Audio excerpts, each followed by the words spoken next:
I have your attention. The show starts in 3, 2,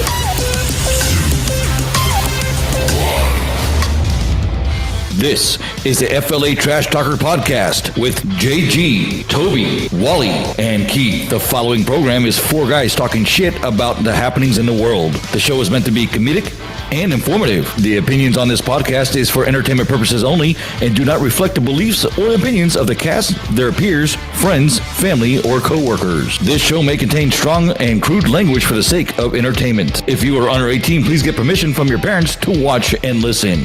If you are offended by the contents of this podcast, please do not watch or listen. You can follow us on YouTube and Instagram. Make sure to like, subscribe, and hit that notification button.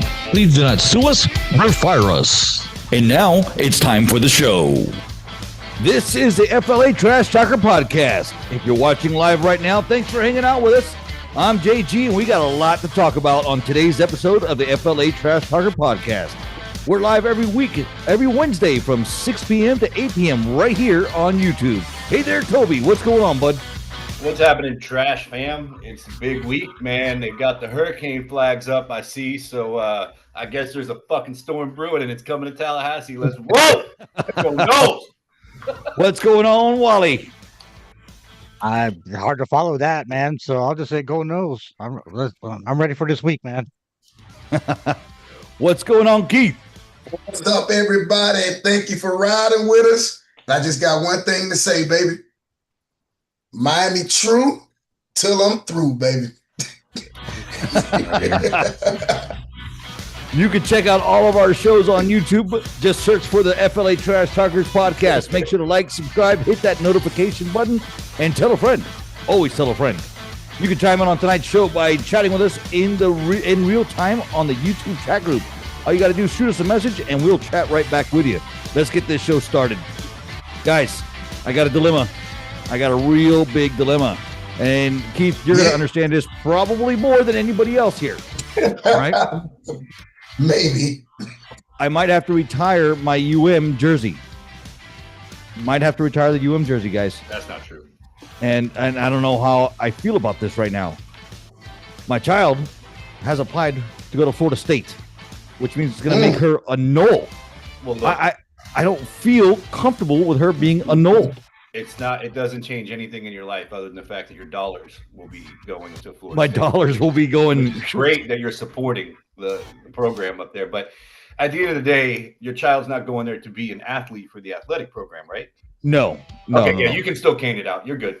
Okay, Question. so I can still be a cane. Those are the rules. A cane. I can still do Yeah, it. You those sure? are All Question. right, I don't know what the rules are.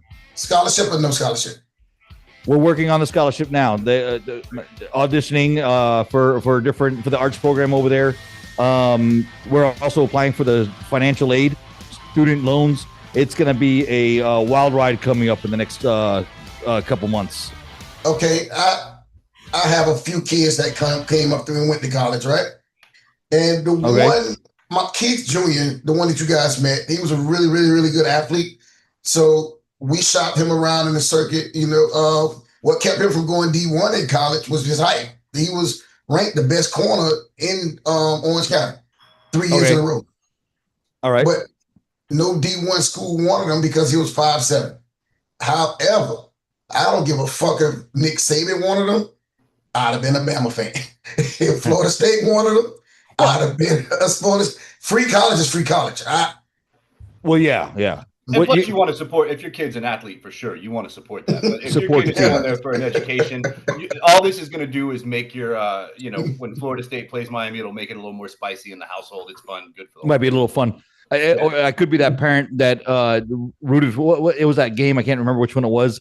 I think it was a college game where they wore the jersey or the shirt of the school that they were going to, but underneath they wore the shirt. Do you guys see that? Do you know what I'm talking about? It happened last year or a year ago. Jay and I were at the Florida State Clemson game in 2016, and I used to smoke cigarettes, so I went out to smoke a cigarette. And I'm out there, and this dude, black dude, we're sitting there smoking a cigarette together. We're talking, and he's like, "Man, I've been sweating all night, man." I'm like, "Why?" He's like, "Well, my son plays for Clemson, and he's wearing Clemson shit." So we're having that makes sense. Talk. Good talk though.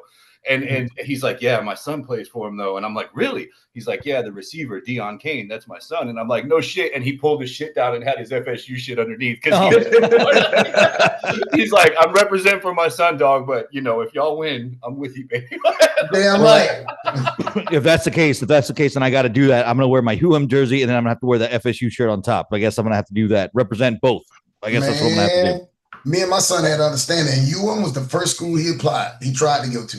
That was the one he grew up idolizing, the school he wanted to go to. But we didn't have an alliance with nobody. Whoever gave him a free ride. Well, I'm hoping I get the free ride too. I really hope so. Auditioning for the arts program. So we'll see what happens out of that. Phenomenal actress, plays many roles, can sing, dance, act, wants to go into film. So that's pretty cool. Well, yeah, that's FSU's big claim to fame. That film school up there is pretty renowned.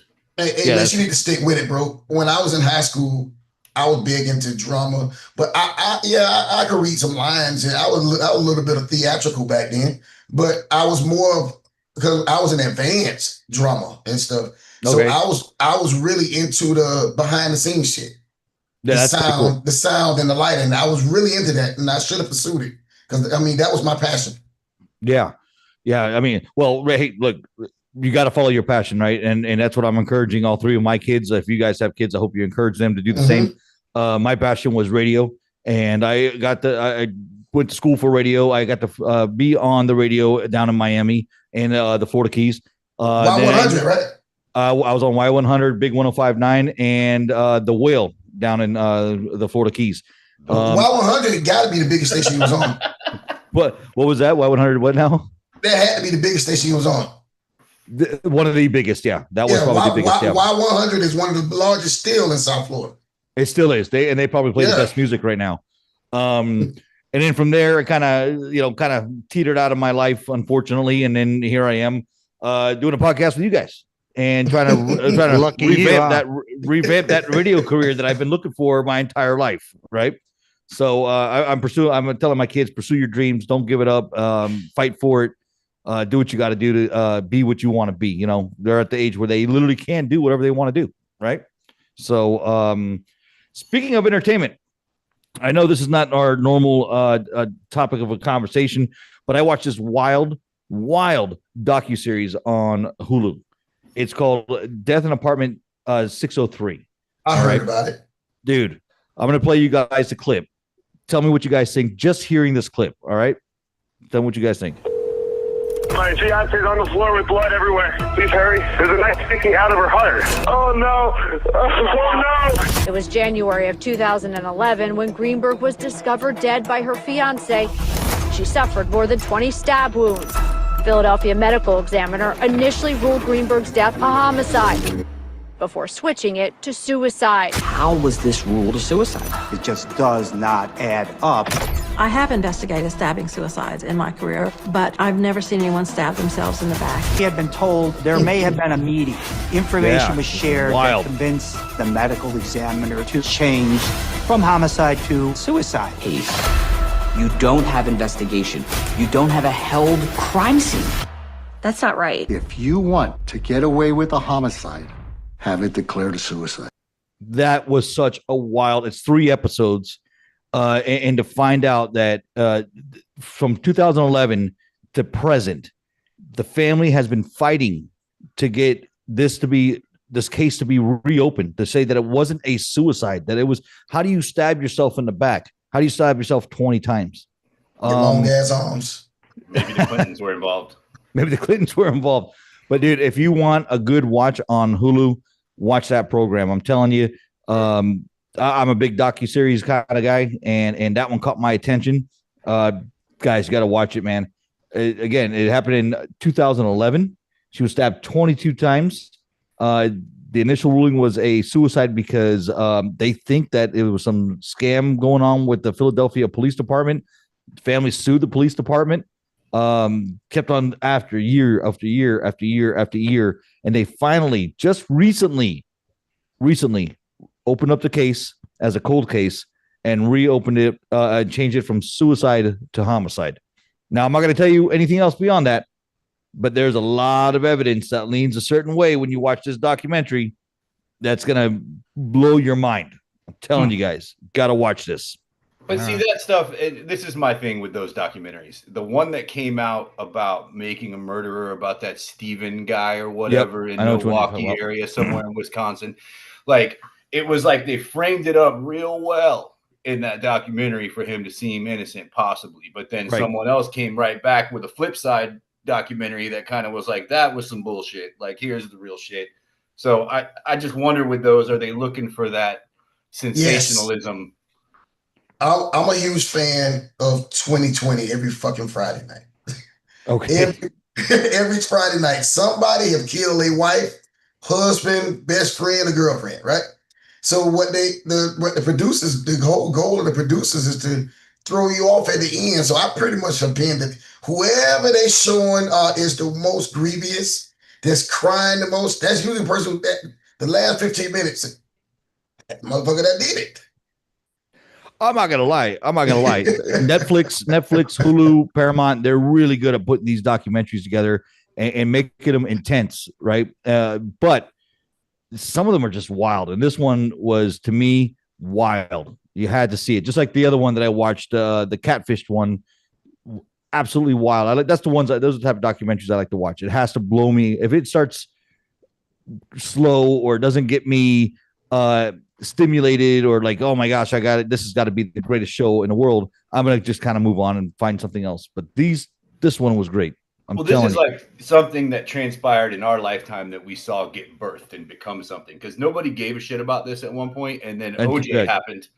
And once OJ happened, like, now there's enough of this content to create TV channels that show it 24 hours a day. Yeah, you got the court channel. Now Netflix is getting involved. Hulu's getting involved. OJ sent me to jail one time. OJ Simpson sent you to jail? Because before OJ, you can get into a little small domestic disagreement. I know you're going with this. After OJ, motherfucker, you can't raise your voice too loud, or you going to jail. No. You going for 24 hours. Somebody got to go for 24 hours. They call that a cool-off period. Is that what they call it? I've never experienced that, so now I know. A cool-off period. I may or may not have been part of that cool-off period before. I don't know. Like, everybody's getting involved now. You know, Hulu, Netflix, Paramount. They're even making TV shows about it. You know, have you seen the OJ show with Cuba Gooding Jr. or the new one that just came out with it's about Bill Clinton, and it's called American True Story or something like that. These are pretty good documentaries, but this opens up a whole lot of things that we don't know that's happening around us. The Clintons and the Obamas are putting a shitload of documentaries together about nothing about their lives or the thing they did. They just funded it. Well, Obama's producing movies now. Yeah, he produced that movie "We Are Alone" or something like that, where the world comes to an end. I had to stop watching it. It was too real. So it was like that, kind of like Exorcist to me. Exorcist, that shit can happen for real. So I've never fully watched Exorcist. So the shit that the Obamas did, I had to stop watching anything. I don't watch anything that has to do with possession. I'm going to be honest with you. Okay. Nothing that has to do with possession. I don't know about you guys, if you're into scary movies or anything like that. No possession movies for me.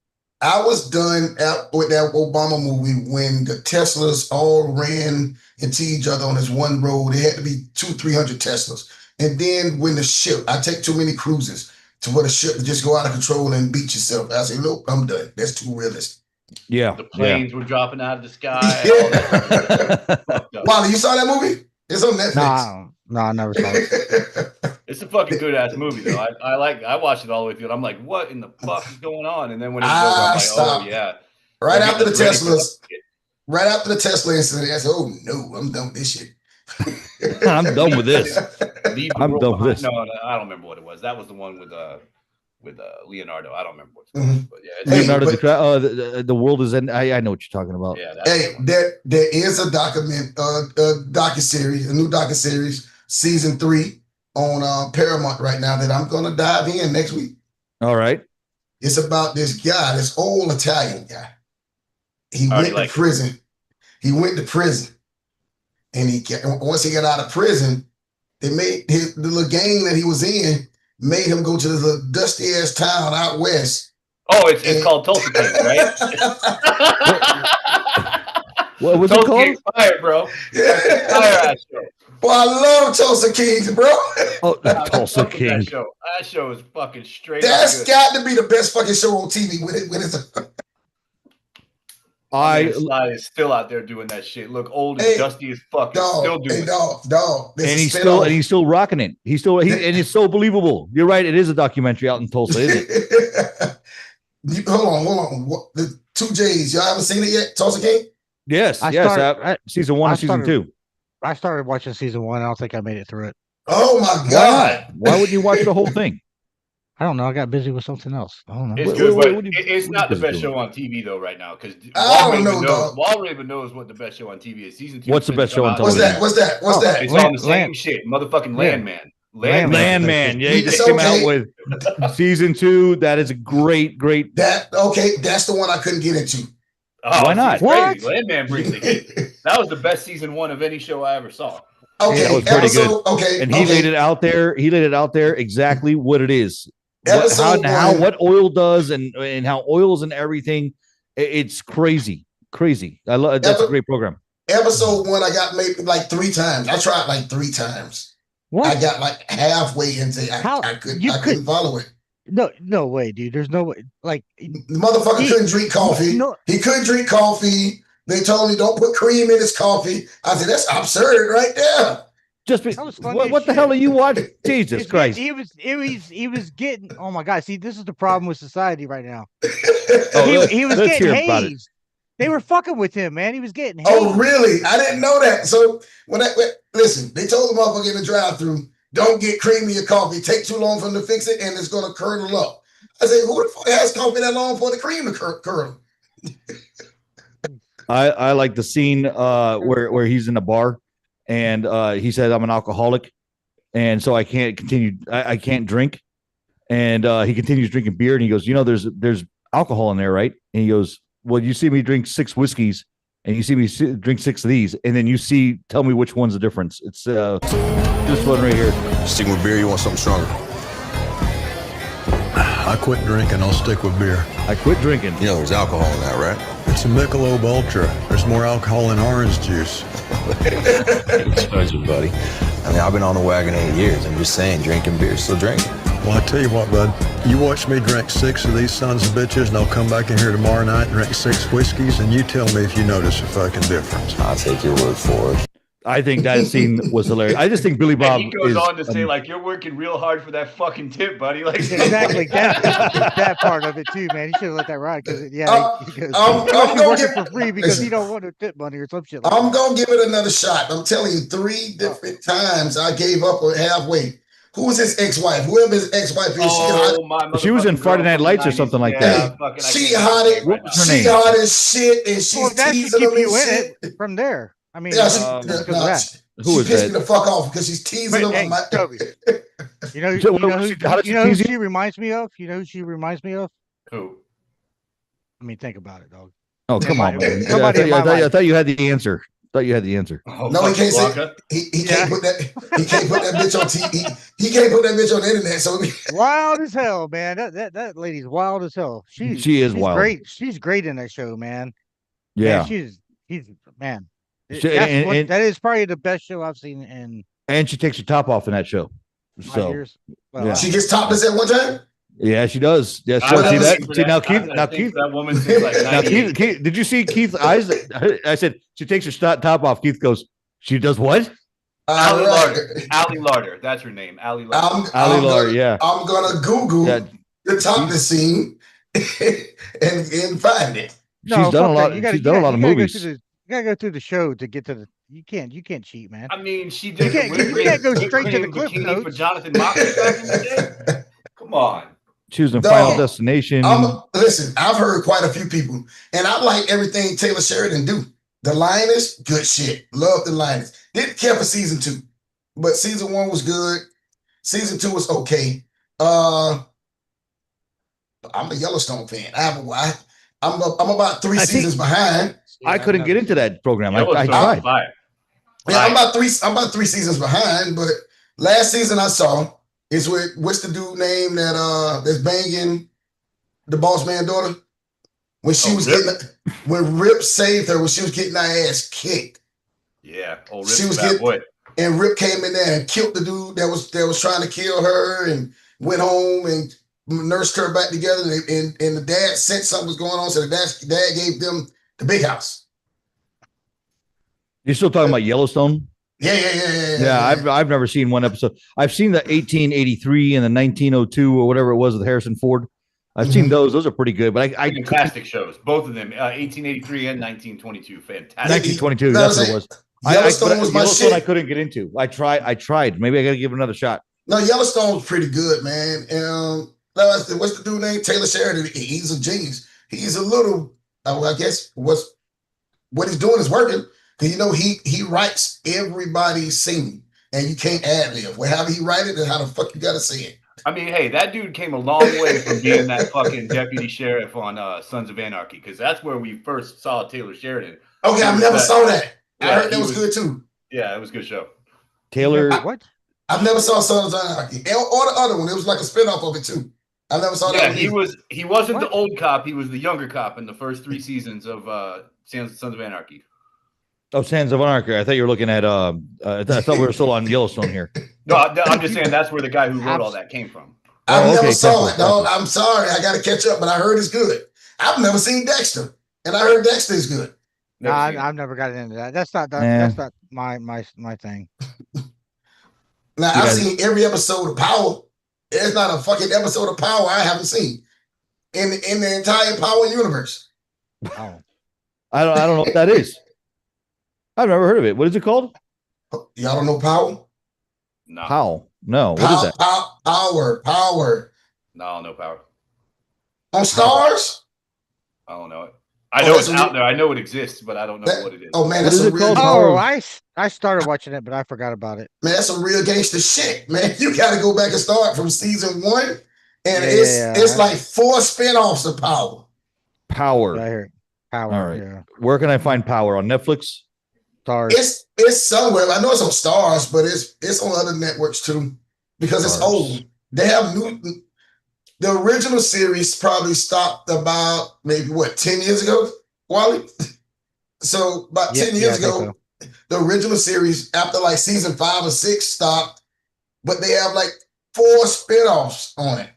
It's a 50 Cent created show. 50 Cent. It looks like I see it on Hulu here. 50 Cent created the whole Power universe. Yeah. All right. I'll have to check that out. The Power universe got so big that Stars wasn't really paying him the money that he thought he deserved. So he went and spent a shitload of money to get his own studio so he can record and shit instead of fucking with Stars. Well, Stars only broadcast it now, but he has his own studio and everything for it. Well, that's what we did. I mean, we wanted to get our own radio show out there, our own podcast, and we spent our hard-earned money. And look at us in our studios right now, doing this amazing show that everybody loves. Millions of fans. We're the nomier 1 show out there. Damn right. All right. So moving along, we got check this out, man. In Marion County. That's that word. Kick his ass. I know it's Martin. I keep on saying Martin. Marion County, a Florida teenager is accused of falsely kidnapping himself and shooting himself in the leg. This happened the other day. So it says here, the sheriff, Billy Woods, announced that the allegation on Monday on Facebook saying that the 17-year-old abduction claims were proven to be false. The investigation began last Friday after an urgent message prompted an Amber Alert. I don't know if you guys have your Amber Alerts on or not, but it happened on Friday. Oh my God, that shit get on my nerves. You know you can turn them off, right? You know you can turn them off. Oh yeah. Oh yeah. Okay, I turn my shit off. Amber's kid can fuck off. I ain't trying to hear shit. Hey, the work don't be sleep on a Friday night and you off on fucking Saturday and somebody's child be fucking missing in the middle of the night. God damn, that bitch will wake you up and you can't go back to sleep. Well, it says here, authorities said that he texted his family claiming he had been shot and abducted, and which sparked the alert. The Amber Alert issued on September 25th said that he was last seen in the afternoon wearing a T-shirt and jeans. It might have been with 4 men in a light-colored van. Information authorities later determined was unfound. So what this kid did is he faked his own kidnapping, texted his parents that he's in trouble, that he's been shot, and set off an Amber Alert, set off this whole investigation, everybody out searching for him. They sent the squad out. The entire sheriff department was looking for him. They found him to find out that it was fake. He faked the whole thing. He did shoot himself in the leg, though. He legit shot himself. What did he shoot himself with? A gun, like a straight with an actual gun. With an actual gun, he shot himself in the leg to be part of the show. So whenever he got found, but then after investigation, they found out it was a false allegation. He's 17 years old. Now there's no motive as to why he did this, because his parents are keeping him behind doors under lock and key, not allowing the sheriff department to interview him. Period.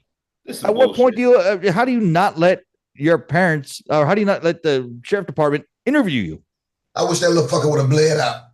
Okay, I got 2 takes on this. First of all, we're lucky this little stupid son of a bitch didn't go and shoot up a school, because that's the kind of activity one of them little motherfuckers like that is really, you know what I mean? Like, he's capable of doing something. You're over here running around with a gun, looking for some fucking attention, right? That's what really just happened here, little shithead. The cops need to subpoena his little ass. And fuck his parents too, because they should have been giving this little shithead a hug for a while. He needed one. yeah, he definitely did. He definitely needed one. At the end of the day, after all that shit he did, now he need a good ass whooping. 17 years old. Oh, yeah, you need some hands, son. Belt to ass, boy. I'm gonna need a new belt. Fuck that old belt. That belt. You're gonna break that belt right on that kid. What kind of parent prevents the sheriff department to come interview you, interview your child, especially when it's been proven that he did this as a hoax? This whole thing was a hoax. So why wouldn't you? So no charges have been pressed. No motive has been set forth. Just an investigation that's being stalled because his parents won't allow the sheriff department to interview him. Can't the police go and say, "Hey, I'm the police. I got to interview your kid, or your kid's under arrest, or something like that"? I mean, he's a minor, and he only calls. I'm telling you what's going to happen. He's a minor. He only cause harm to himself. So they really can't force him to talk, but all the man hours that it took. That's what I was about to say, man. There's a lot of men, yeah. That bitch, they gonna get a bill out this world for that, because I don't know. I just think that is a crazy story that the police just cannot go and interview him. They can't. I don't know. I don't know the laws and everything they can and can't do. I know you can't interview a kid without a lawyer, or without the presence of an authority figure like a parent or a guardian or something like that. But can the parents really say, no, you can't come into my house and interview my child, even though he committed a crime? I don't know. I think that's ridiculous. I'm sure an attorney advised them of their rights, and it's probably one of them. They can't make your son do shit yet. He's still a minor. But the parents, can the parents be held liable? Can they be held accountable for obstructing justice? He had a gun at 17 and shot himself, so he could have caused harm to somebody else. So I'm sure eventually they're gonna charge one of the parents. They're definitely gonna have to. They're definitely gonna have to. Crazy story. A lot of crazy going on in this world. I'll tell you what, man. Yeah, but we're just gonna go. We're just. Did we talk about the mental health of this kid? I guess. I mean, nobody knows. No, we can't get to him. But I know, but I mean, we have to assume if that story is true, yeah, we're assuming a lot of shit, and then everything we say we pretty much assume because whatever. But the mental health of that child, and think about that. I mean, you see these shootings and things that are going on, man. Mental health in this country is really wild right now, and I don't know if COVID has something to do with it. This kid was 17, right? Something like that. Yeah, 17 years old. Yeah, 17. So 5 years ago, he was 12 during COVID. I mean, like there's so many levels of this stuff, man. It's just wild right now, and we're living in wild times. Try to pull that off, and for what reason? Like, was he like? I'm 52, and I ran away when I was 7, but I ran away for different reasons. But my fat ass got hungry when nightfall came, and I came back home. So you didn't even make it down the road. You just kind of And then said, "Oh, so I got to go home." I was going about 6 hours. That's not running away. That's not running away. Did you pack a bag? No. So you just left with a shirt on your back and said, That was "Hey, your first out of mistake, here." man. You should have got you some little Debbie's and a pillow and a sleeping bag. Those pre-made peanut butter and jelly sandwiches. Pack a bag, couple Twinkie bars. Off you go. Man, I caught a bus to a familiar area over town, right? So this is in 1980. Where are you going in Overtown? Thank you. So I caught a bus. Where are you going? So I caught a bus from Liberty City to Overtown. And I have family that lived in that area, so I played on the playground.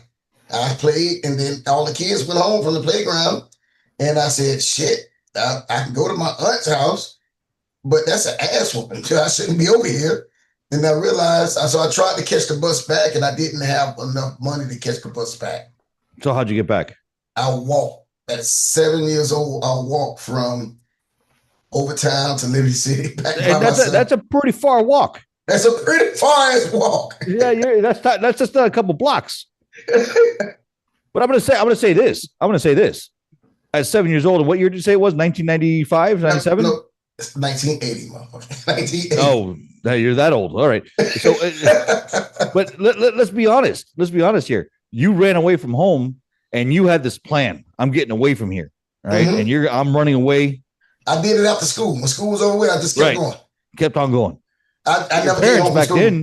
Back then, I would leave the school, and my parents had no idea where I was until the street lights turned on. So for all you know, your parents are probably going, he's probably out playing with his friends, hanging out. Oh, they realized something because I think my dad took Toby's advice 45 years early. He had to buy a new belt. Oh my God. They took it, they were tag team whooping my ass when I got home.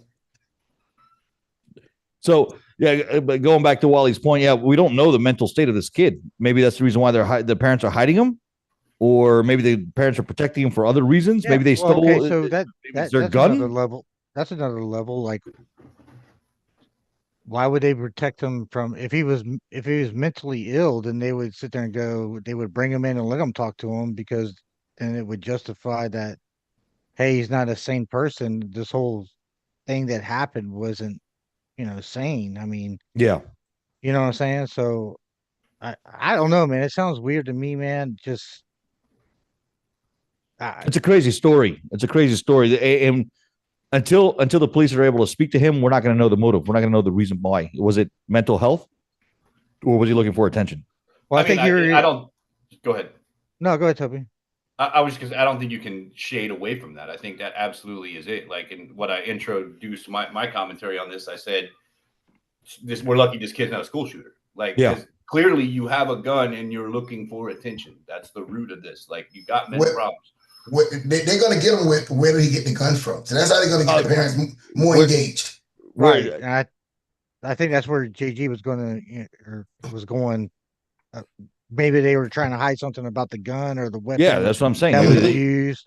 Because isn't it here in Florida? I know some states, I'm not sure here in Florida, I'll have to fact check it, but the parents can be held responsible now if their child does something stupid like this. If they take your gun and go to a school, or if they do something stupid like what this stupid 17-year-old just did, the parents can now be held just as accountable as the kid can. So are they hiding the whole situation? Fact check. That is accurate. The parent can be 100% responsible now. If you're going to be a parent and you're going to have guns in your home, and I'm certainly a Second Amendment guy, I'm not going to talk any shit on that, but like, you need to be responsibly teaching your kids about all this shit, and they need to have a firm understanding of all of the pitfalls and shit that can go wrong if they grab that shit. And these idiot kids nowadays, man, I don't think half these people are taking the time to raise these fucking kids, and that's why you have all these instances. My wife's dad took her out hunting once and put a rifle in her hand and had her shoot a rabbit. And when she saw what happened to that rabbit, she started crying. And then he looked at her and goes, "That's what guns do. So if you want to play with a gun, you're going to hurt something, or you're going to kill something, or you're going to kill somebody." But he did it in a physical way. Like, he had her actually shoot a rabbit. You know what I mean? Not just have a conversation, which it left a crazy impact on her. Because while we're Second Amendment right people too, the protection that she has of how we make sure that everything is locked up, or just the responsibility that we have here, it goes above and beyond what I think most people do, being gun owners. And it shouldn't even be a thought of above and beyond. It should be consistent across the board. So kudos to you for doing the right thing and making sure that your children understand those things. No, absolutely, absolutely, and they're locked up, and they know they're here in the house, but I guarantee you they would not have a clue to where to find them. You know, but if they do, they are locked up in a way they can't get to it. All of my kids, every one of my kids grew up around guns. They knew I had guns. They knew I had several guns. I kept my guns in a gun safe when they was kids. But I didn't hide it. They knew where they were. Okay. They knew where they were. I didn't hide them. And I'm here to say I have 4 kids, five kids, all adults except for one, and not one of them own a gun. I guess because they saw me around guns so much, they were never fascinated with them. We're getting back to the story. Why did he shoot himself? That's some weird shit. We don't know. I wish I want more information. The article literally stops right where I finished it. It doesn't say why or any motive.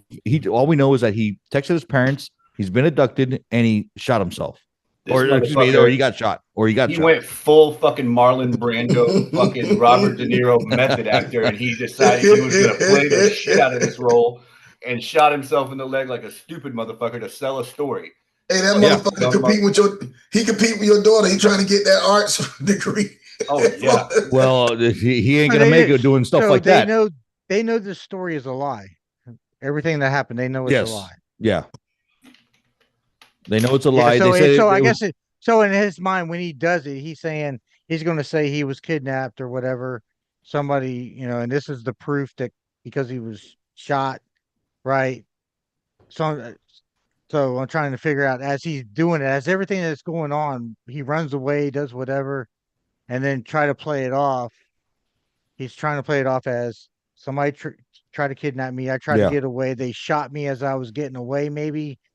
But then come to find out, the gun that he used to shoot, or the bullet or whatever, matches the gun that he owns or the family owns. Or I don't know. Who knows? I mean, this whole thing could have been a ransom thing. Maybe he was trying to get into the Florida state and didn't have the money and trying to get it from his parents. Could have been a ransom thing. Marion County is goddamn gator country, so who knows what the fuck they do up there. I don't even know where that's at. I live pretty close to Marion County, and them fuckers are always doing dumb shit over there. So everybody here knows about the shooting that happened on Sunday at the church shooting, correct? Or wild shit, man. Wild shit. A lot of news. There's a lot of craziness happening in this world. I know it was a few days ago, so I don't know how much there is. I mean, we kind of know what happened. The man crashed his car into the church, set the place on fire, started shooting it up, killed 4 people, injured multiple others. And it was a Mormon faith. That's what he hated. He hated Mormon faith. Again, another mentally unstable person. All of them are. I get tired of people acting like one side is more fucking mentally ill. Nope. No. It's all a bunch of mentally ill fucking people, buddy. This guy was a war veteran, so you got to start there. That's where you got to start. Combat veteran. PTSD. Sure was. I've known 2 combat veterans that committed suicide. So I mean, for me to, you know what I mean? Like, if I know 2 guys that committed suicide, that means and the suicide rates for them folks is extremely high. And we appreciate everything they do and all their service and everything, but they need to take better care of them people. Yes, they do. When they get home, that's for sure. Yeah. I don't know how true it is because once this type of stuff comes out, they interview people from the past. Shit, they go interview somebody from the future if they could. And one person says that his ex-girlfriend years ago was a Mormon. I don't know how true. Yeah, see, so but now there's a beginning of something there, and you already got a guy that might be unstable because of what he went through, military experience wise. That's and there was another guy within a 24-hour span that was a former Marine that also shot some people. Yeah. So I encounter someone on Facebook, look at this, another crazy right winger. And I'm like, hold on now. Both of these guys were combat veterans. Do you think maybe we would start there? Like, remember about a month or so ago, it was a dude, he was a veteran also. He just walked into a bar. I forgot what state it was in. He walked into a bar and just started shooting everybody. And he knew everybody in the bar. Everybody knew him. So they wasn't even like alarmed when he walked in. He just started shooting everybody in the bar, and he was on the run for like 3 days. But with his military training, they couldn't find him. The thing is nowadays we're pointing fingers. After the last few weeks and all the craziness that's going on, we're pointing fingers. Is it the right? Is it the left? Is it the right or the left? We're not looking at the real case. Mentally unstable people. It's a fucking crazy person. That's it. Crazy person with a gun. Whatever happened, but some crazy unstable person finally snapped. Now, this is what got me, and I know we're pushing up against the clock here, and we got a couple more stories to get to. Nearly 750 registered nurses at the Henry Ford Hospital in Michigan, they were on strike. And when this shooting happened, they wanted to cross over, put the pickets down, get into that hospital, and help the wounded. The hospital told them no. Jesus Christ.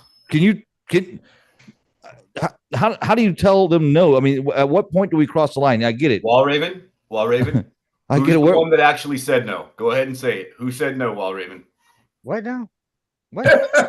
Did you hear what he said, right? That they were told that they couldn't cross the line and come in to help the nurses at this hospital that were on strike. Yeah. Oh. So when they went to come in to help, somebody told them you can't come in and help because you're on strike. Who was that? Who's the one that gave that edict, Wall Raven? It's your favorite group of people on earth. Oh boy. HR. That definitely was an HR move. My wife made a living one time of going to different hospitals throughout the country that was striking. Nurses were striking. Made money hand over fucking fist, right?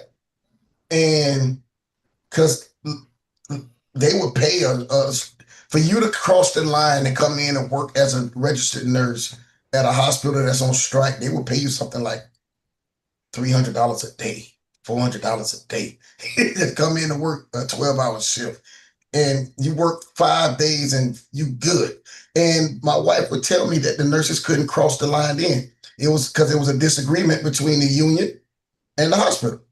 But at what point do you say, all right, people's lives matter here. Yeah, we have to. What point do you say, all right, we got to separate our differences here to save a life? I mean, multiple people were shot at the church in Michigan. HR will not allow you to take on the added liability, sir. Die. And I guess so. Die slow. I guess so. It was a hospital in Texas during the pandemic that we went through a strike. My wife almost made it. They when they put that bitch on the wire, because that's what they do. For nurses that travel, they have a wire. They were paying like $1,200 a day at this fucking hospital. Wow. But when they put that on the wire, my wife said it was up maybe 15 minutes and it was full. They didn't need any more nurses. That's crazy. I still think. I mean, it looked like Wally was going to pitch in on that one. But at what point are you going to? You're going to. A life is a life, man. Like a life is a life. Exactly. You took an oath, as becoming the doctor and all that. Whatever. No. HR ain't take no oath, dog. But you know what? You're right though, Wally. Wally, you are correct. Me and my wife, we fuss all the time because if we're driving down the street and somebody have an accident, she make me fucking stop so she can get out and see if everybody's okay. And that's the right thing to do. Ain't none of our goddamn business. It's none of our fucking business. No, but she's a nurse. It's not our goddamn business. But I took the oath. Yeah. I took the oath. And that's what you're supposed to do. You know what I'm saying? I mean, life is a life, man. It's kind of going. I mean, maybe this segues into the shutdown, but I don't know. I'll kill my shit. But it's just, we want you to talk. We want you to talk. No, it is frustrating though that the strike. And I get whatever reasons why they're striking is important to them and stuff, but to sit there and they just sat there and watched the people die. Like, I'm sure. I'm sure the nurses on strike had to, but like he said, they probably had. Oh, they had nurses. Replacement nurses. I don't know what they're called. Oh, trust me, they're nurses. They have nurses because the strike just don't happen overnight. They know months in advance if the strike is coming. But I think if you're one of those people outside, well, how did those nurses not get around the strike? Well, no, that's what he's talking about. They're fill-ins. They're people that are coming in from across like the country replacement that aren't players involved in their union. They're like the from movie The somewhere Replacement Players. Most of they the went on most of, strike and they mo- brought in a bunch of people. most to of the take over. nurses that's there to replace them, not even from whatever state they're in. Yeah.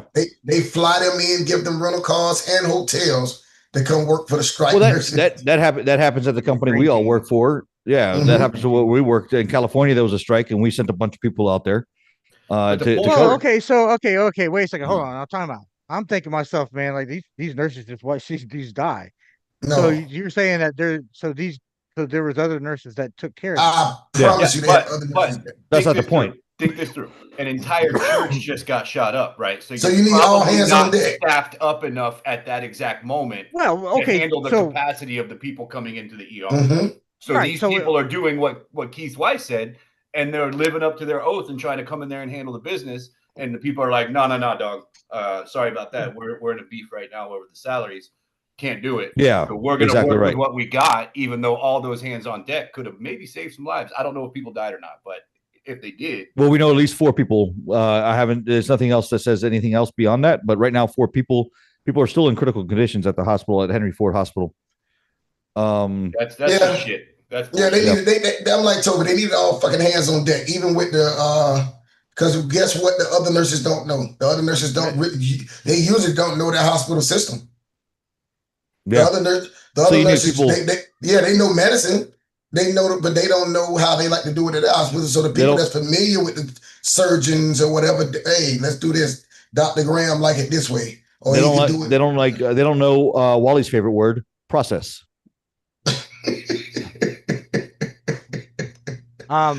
That's a deep inside joke.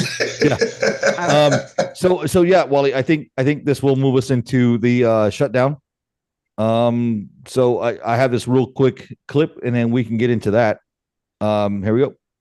So the American people woke up this morning and asked the obvious question: why is the government shut down right now? The answer is pure partisan politics being played by the Democrat Party. The Democrats shut down the government because President Trump and the Republicans will not force American taxpayers to pay for free health care for illegal aliens. And I will add, this is the same budget that the Democrats approved 6 months ago, just adjusted for inflation. And unfortunately, all of a sudden now, they want to shut down the government, and it will only hurt the most vulnerable in our country, our seniors, our veterans, our military families, and increasing security for members of Congress, which is something this White House and the administration supports. And if you look back at the statements made by Chuck Schumer and Hakeem Jeffries in the past, they too have advocated against a shutdown and for keeping the government open. Democrat Chuck Schumer himself said a shutdown would mean chaos and pain and needless heartache for the American people.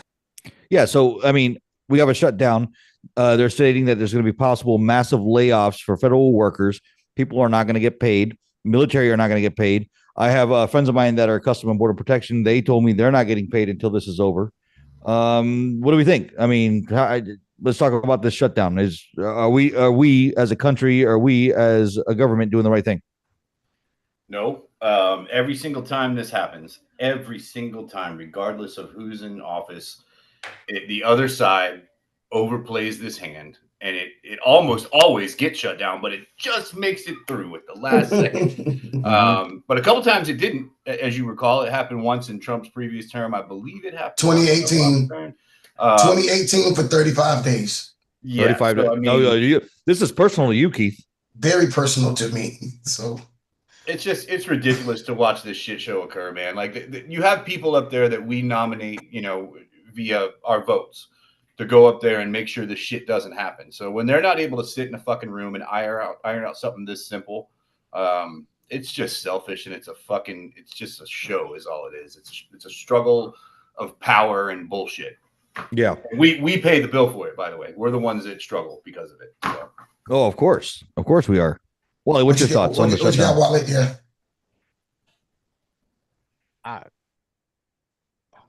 It's just, I don't know, man. It just sucks that we just can't, work things out, man, as a government and talk about things. It turns into this Republican versus Democrat thing, and it's just frustrating, man. And it's just and they ain't suffering, man. They got plenty of fucking money. You know what I'm saying?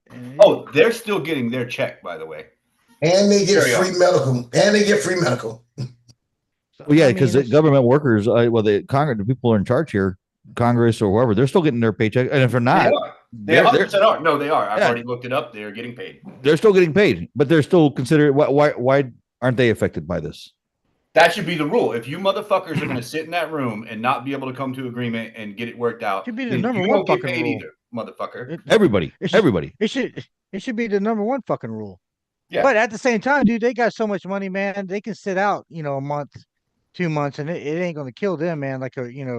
It's not, but trust me, dude. If that money showing up does matter, because if they have to tap into their actual investments and stuff, that's a process, and it sucks. No, so at least give them some fucking penalty. Right, I agree. I'm agreeing with you. I'm just sitting there saying it's not going to be like automatic, but it is going to, if they did this, it would kind of maybe shorten the progress and make it, them come together and actually work this out.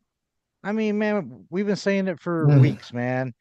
Until we can have conversations with both sides and talk about how each other feel and come to an agreement and some kind of compromise, this is the kind of shit we're going to be going through, man. And unfortunately, the people that are making these decisions don't feel the consequences of the regular middle class working people in this country, man. So, not to interrupt you, Keith, but but what you just said, they don't care about us.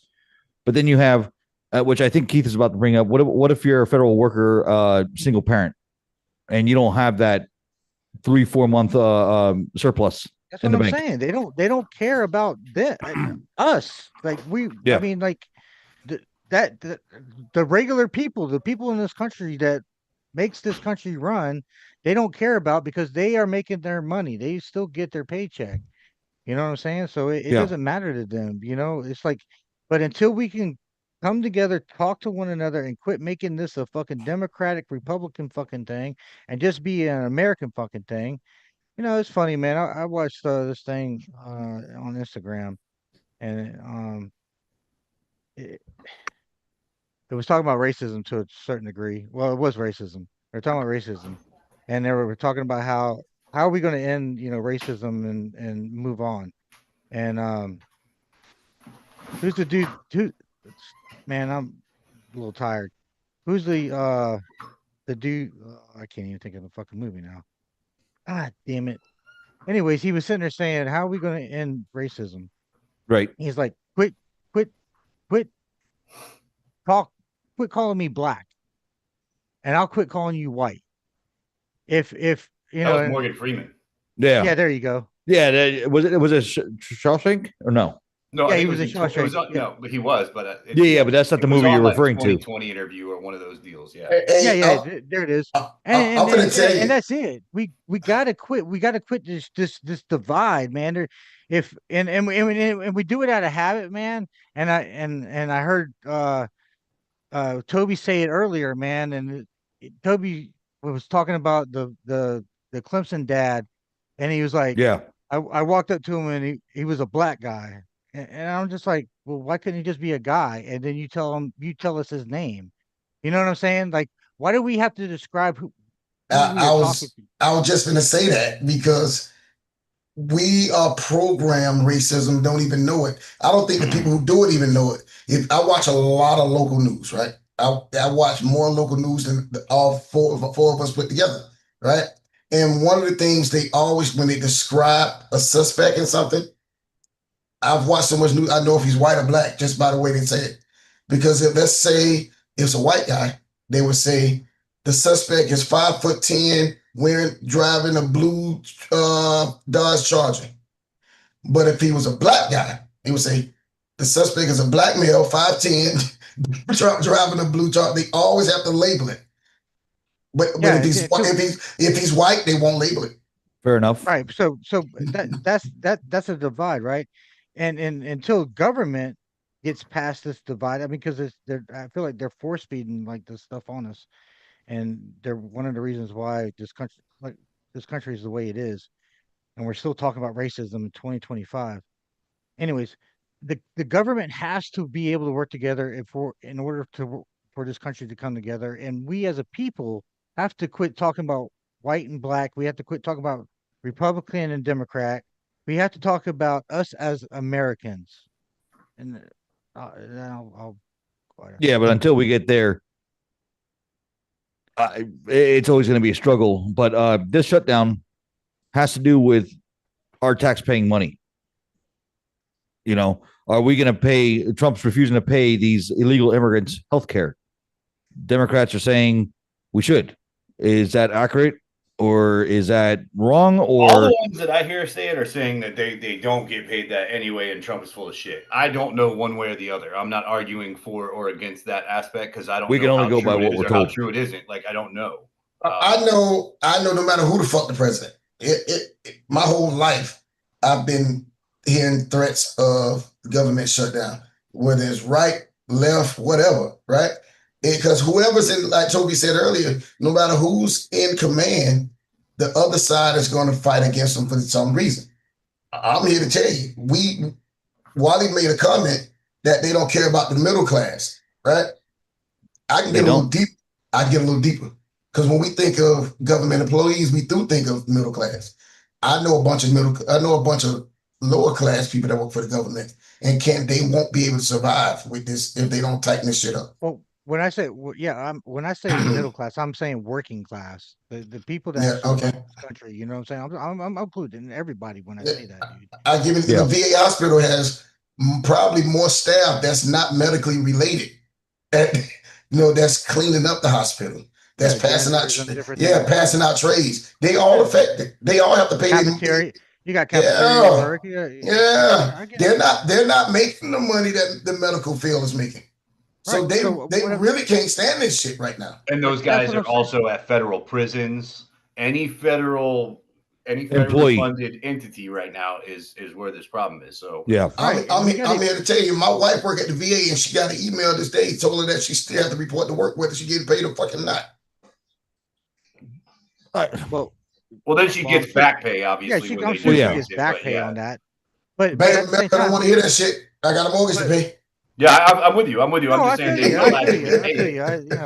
But it's just it's the fact that we can't come together and have conversations to work this out so that these people don't suffer. You know what I'm saying? It's so sad that our government can't work together to have a conversation, to have dialect, to work things out so that these people don't suffer, that they are that selfish because the only thing they're worried about is what Democrats and the Republican wants. You know what I'm saying? It's like, fuck, man, we got to get past it, man, because there are so many people that are suffering from it right now, man. Well, I got 2 kids in the military. Hell, I don't know if they're going to get paid. No, they're not. Unfortunately, we're never going to get past it because this happens all the time. This is not a one-off.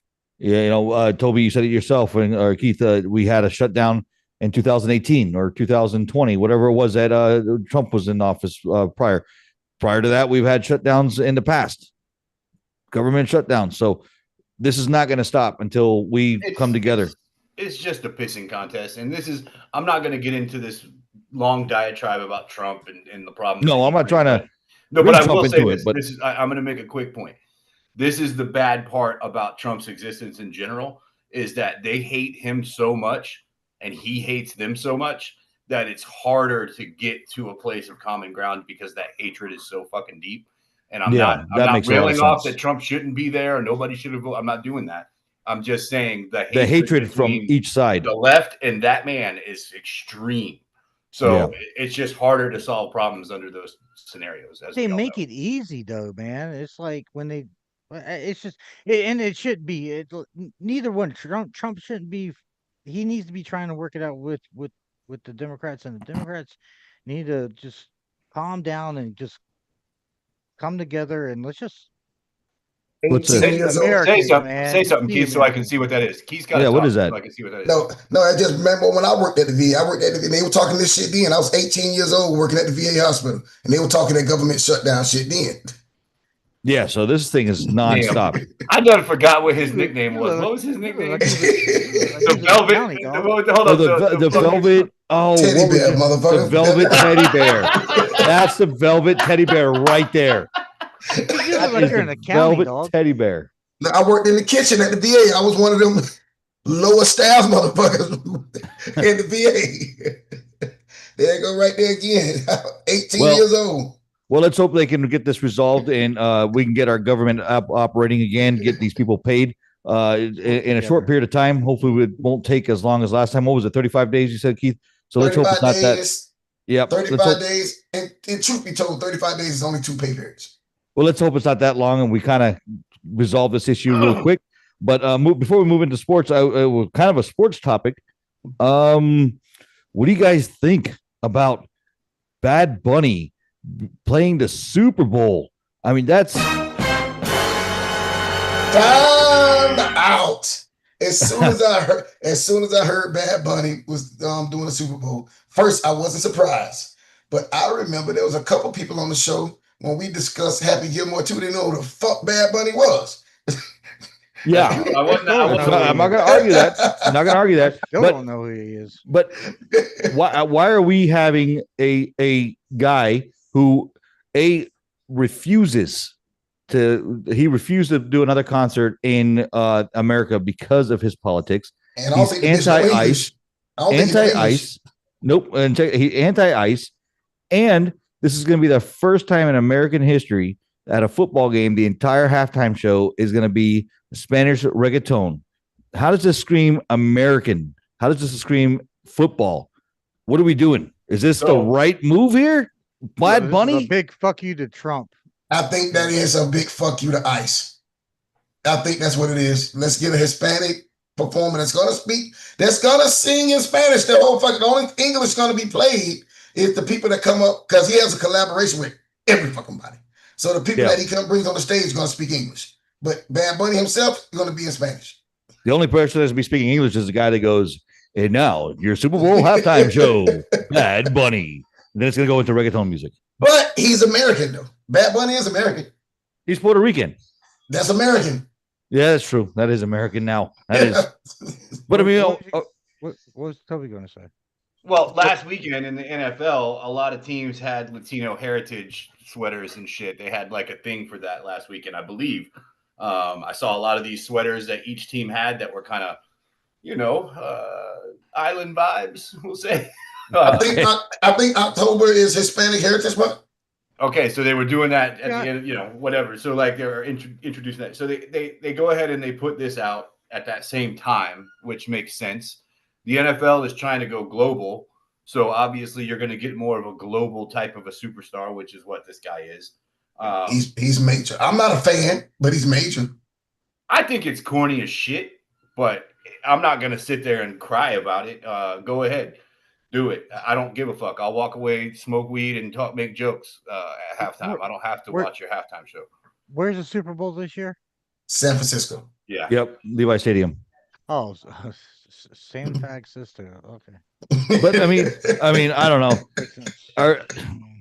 I think it's a bad move on the NFL to choose someone who is anti-America, anti-ICE, and is only going to do in a complete show, 15 minutes, 20-minute halftime show in Spanish when this is an American sport. When we are people that say, this is America, we need to speak English in America. If we go to your country. Motherfucker, I wait a second, hold on. The halftime show should be in fucking English, man. I mean, we're in that's what I'm saying. That motherfucker would not be in English. That's exactly what I'm saying. That's what I'm saying. This is going to be the first time in NFL history that the entire halftime show is going to be saying, or the entire show is going to be in Spanish. My wife is Cuban. My wife is Cuban, and she's against it. This will be one halftime show that I'll make sure I go get more food. I won't watch this motherfucker. I could care less. I mean, I don't really watch it. I watched it last year because it was Kendrick, right? Last year. He was all right. But that wasn't for white folks either. So. I can go a little deeper, Toby. No, I can go a little deeper. Well, we're a little too old to understand what the fuck we're saying, but I talked to a lot of younger people. Kendrick's entire show was a fuck you to Trump and his administration. Mm-hmm. I didn't know. back then. The halftime show last year. Well, because he had just been elected and he had just been put into office. Yeah. So me personally, I didn't get it. It went over my head. But the younger people that speak that language, because I don't understand shit Kendrick say. The bitch, that's a one mumbling motherfucker. So, but the thing is, so what's the difference between Kendrick rapping in English and Bad Bunny rapping in Spanish? They basically saying "fuck you" to Trump and his administration. What's the difference? Same difference. English. One's in English. Man, I live in America, man. I probably will understand Bad Bunny more than I did Kendrick. Cause that motherfucker, I can't understand him honestly. The bitch, matter, man. It's still a fucking an American artist, man. Say dope, motherfucker, open your mouth. It's got to be English, man. I hate going to go down to Miami. You go to 7-Eleven, you got to fucking speak Spanish to buy something in the goddamn store. Like, which is true. Is this America? Like, what the fuck? Yeah, I'm not gonna argue with that. I mean, I love all types of people now. Don't think I'm racist or anything like that. But this is America, man. Like, we need to speak English. I mean, they just the DOT laws and everything are changing. Hey, Jay, speak English and stuff. Jay, that motherfucker couldn't make it on Caliocho. No, he would not make it on Caliocho at all. He can't. He can't. I don't give a fuck. If you don't know Spanish, you can't order a hamburger on Caliocho. No, you can't. No, he would not have made it. He would have gotten kicked out of the way. That's right now, October 1st, 2025. If we went to Caliocho right now for dinner, we have to order everything in Spanish. Yes. Yeah, you can't go to Caliocho without knowing. You got to know something. My last little thing on that, though, is the halftime show is there for the other people in the room that don't give a fuck about football. That's true. That's what it's there for. So last year we're going to do Kendrick. This year we're going to do Bad Bunny. Next year they'll do something for white folks. Trust me, it's going to happen. Metallica. Rotate that shit. Yeah, we got enough artists in this. And come on, man. Like before we go to sports, what's everybody saying? I get it. I'm not. I'm in the fucking United States, so I don't get it. And that's the fucking problem. That's the point that everybody's making here. But how many Super Bowl parties are they in America in Spanish-speaking homes? A shitload. So I mean, okay, but they still should be able to speak English and understand English. Like I live in fucking America, dude. Like I don't know, man. Like. Look, if you want to bitch when they hear some guy singing some Abdul Muhammad shit, so how many people are from Haiti? Now you ain't bitching. So how many people are from Haiti? How many people are from China? How many people are fucking from the only America though? When you come here, speak fucking English. The only thing I'm gonna say to come back, and don't think I'm disagreeing with you. I agree 100%. I agree 1,000% what you're saying because I was forced to learn Spanish because I lived in a Spanish community growing up. So I was forced to learn it. But the only thing I can come back to what you're saying is he is American and he's speaking the language on his island. In America. Go to the fucking island and sing it. I don't give a fuck. The United States took the island. They took the island and didn't force them to learn English. So y'all just, as long as y'all stay over there with that shit, y'all can keep speaking Spanish. We can argue that point all day long, but the fact that he said he's never going to do a concert here until he gets $100 million, he's going to have the world stage, and then now he goes, oh, you know what? I'm going to retract saying that I'm not going to do a concert ever again because of my politics. That's all about money, but you don't get paid to do Super Bowl. No, you do it on your own dollar. No, you have to pay. You have to pay for everything out of your pocket. Your own dollar. You have to pay for. You just get the exposure. Yeah, you have to pay for the lighting, the sound, the dancers, the singers. Everything is out of your pocket. You don't get a dime. Now you get a lot of endorsements afterwards. Yeah, that's all for the exposure. For the actual 15 minutes of Super Bowl, that is on you. Well, let's compromise. Expensive. Since I sit there and say that about compromising, let's have a English band come on halfway through halftime and have one Spanish if that's the case. Spanglish. You know what I'm saying? They'll have a Spanglish band. Halftime fucking 1 hour long here, brother. Listen, I'm sure that, but I mean, I'm sure Drake's gonna come up there. He gonna speak. Damn stage ain't gonna take the 100 fucking yards. Cardi B is gonna come up there. Everybody in their fucking Miami has a collaboration with Bad Bunny because everything he touches goes platinum. But then it goes into the him dressing up like a female and dresses and things like that. Hey, that kind of stuff. Hey, we 10 minutes over, but it's technically sports anyway. This technically sports. But question. Well, then I gotta hit the jingle. But no, wait. Before you hit the jingle, before we go and change the subject and talk about Florida State Friday night. Okay. Who was your favorite halftime performance? Oh. Janet Jackson, baby. You only get one. Janet Jackson, baby. I'm a little biased on that one. And, I mean, Prince singing "Purple Rain" in the fucking rain. That's my fun. Hey, Prince singing "Purple Rain" in the rain in Hard Rock Stadium. That's my favorite goddamn halftime show. Tough one to get over right there. I'm a little biased on that one because I actually went to 2 Super Bowls. I was actually stage crew for 2 Super Bowls. I got to be the stage crew for the Stevie Wonder Super Bowl halftime show, and I got to be 1975. No, not 1975, 1997 or something like that, 98. And then I got to be the halftime crew for the Indiana Jones Spectacular with Patti LaBelle. I don't know if you guys remember that or not, but look it up on YouTube. So I would say that the guy that knows least about sports or cares less about the 2 Super Bowls has been to 2 Super Bowls. How the 2 Super Bowls. Hey, bro, broadcasting, buddy, broadcasting. I went to broadcasting school. That shows you how ugly life is, man. Wall Raven, shut the fuck up. Hit the jingle. It's time for the FLA Trash Talker Sports Talk. He's going to heave one deep down the field. It's going to be to the goal line. It's going to be gone. It's a touchdown. What just happened? What a play. Takes the snap. He steps up. He's all by himself. Fires into the end zone. Caught.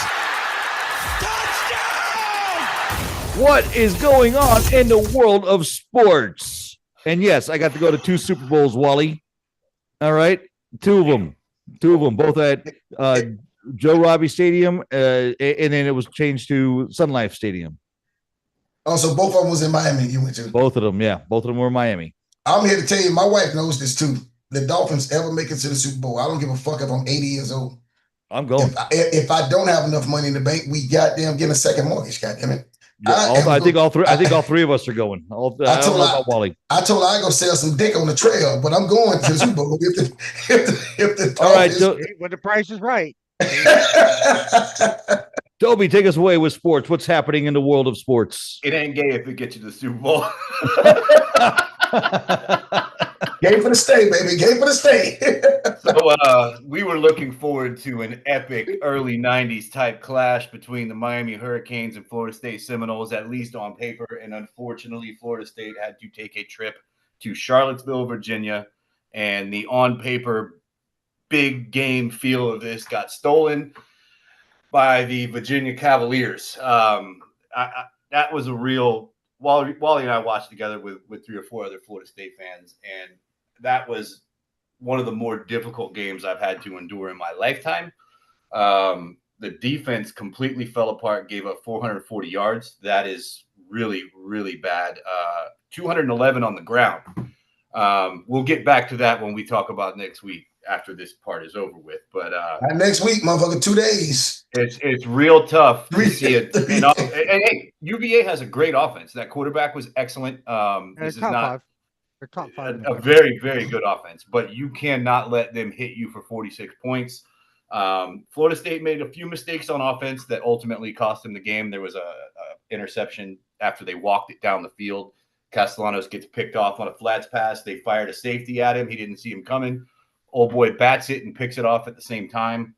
That was a real tough play. At the end of the game, that was a touchdown that they took away.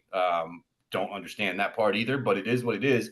We ain't going to sit here and cry about the refs. We're just going to say that was a real disappointing effort for a team that physically beat the shit out of Alabama, physically. And then you come back and you let this team push you around the field. I've looked at the tape. Darrell Jackson was getting double and triple teamed all night. So you're committing 2 and 3 bodies to one player, and we still don't have the bodies to fill those lanes on that run attack. That's really, really tough, man. But that's Wally. You want to add anything about that game before we talk about what matters? I mean, yeah, it was a tough game. I mean, I was, in the past, that's a type of game that Florida State probably doesn't really try at the end. I'll say they fought all the way through. Some bad situations, missed field goal. I mean, there's 3 points there. Yeah. The touchdown to Deuce. I mean, that's a tough play, man. Like he had control of it. He had 1 foot on the ground. That to me is a reception. If you're a running back and you're carrying the ball, and as soon as that ball crosses the line and you have control of it, but then drop it afterwards, doesn't matter. 6. It's still a touchdown. So if he's got control of the ball, both hands on the ball, and the ball's not moving, he's got 1 foot on the ground, that's a catch. Now, when he goes out of bounds and he's still, I don't know, man. Like sometimes anyways, they got up on us 14-0, and then we hit them. But it was on turnovers though. Yeah, but then we hit them with a 21 piece, got up 21-14, and real fast. There was 2 minutes and 20 seconds on the clock or so, something like that. And I looked at Jay and I said, "Fuck it, give me 28-14." They get him to 3rd and long, and then the flukiest bullshit. The DB actually gets in between the ball, makes the play a little bit, but the ball bounces up. The fucking wide receiver catches it, and he rolls for 40. And that was the play that really flipped the game backwards because Florida State had them dead right there. Once they got that fluky play, Virginia never really looked back after that. I mean, we took them to overtime, but they controlled the game. Flukes happen. I stopped watching in the 3rd quarter. I legitimately was rooting for you guys. My wife kept saying, "I thought you hate Florida State." I said, "I do, but not tonight." I said, "I need them to be undefeated on October 4th." Yeah. But I had a rough week last week. I was tired. I had about three good drinks in me. So by middle of 3rd quarter, I went to bed.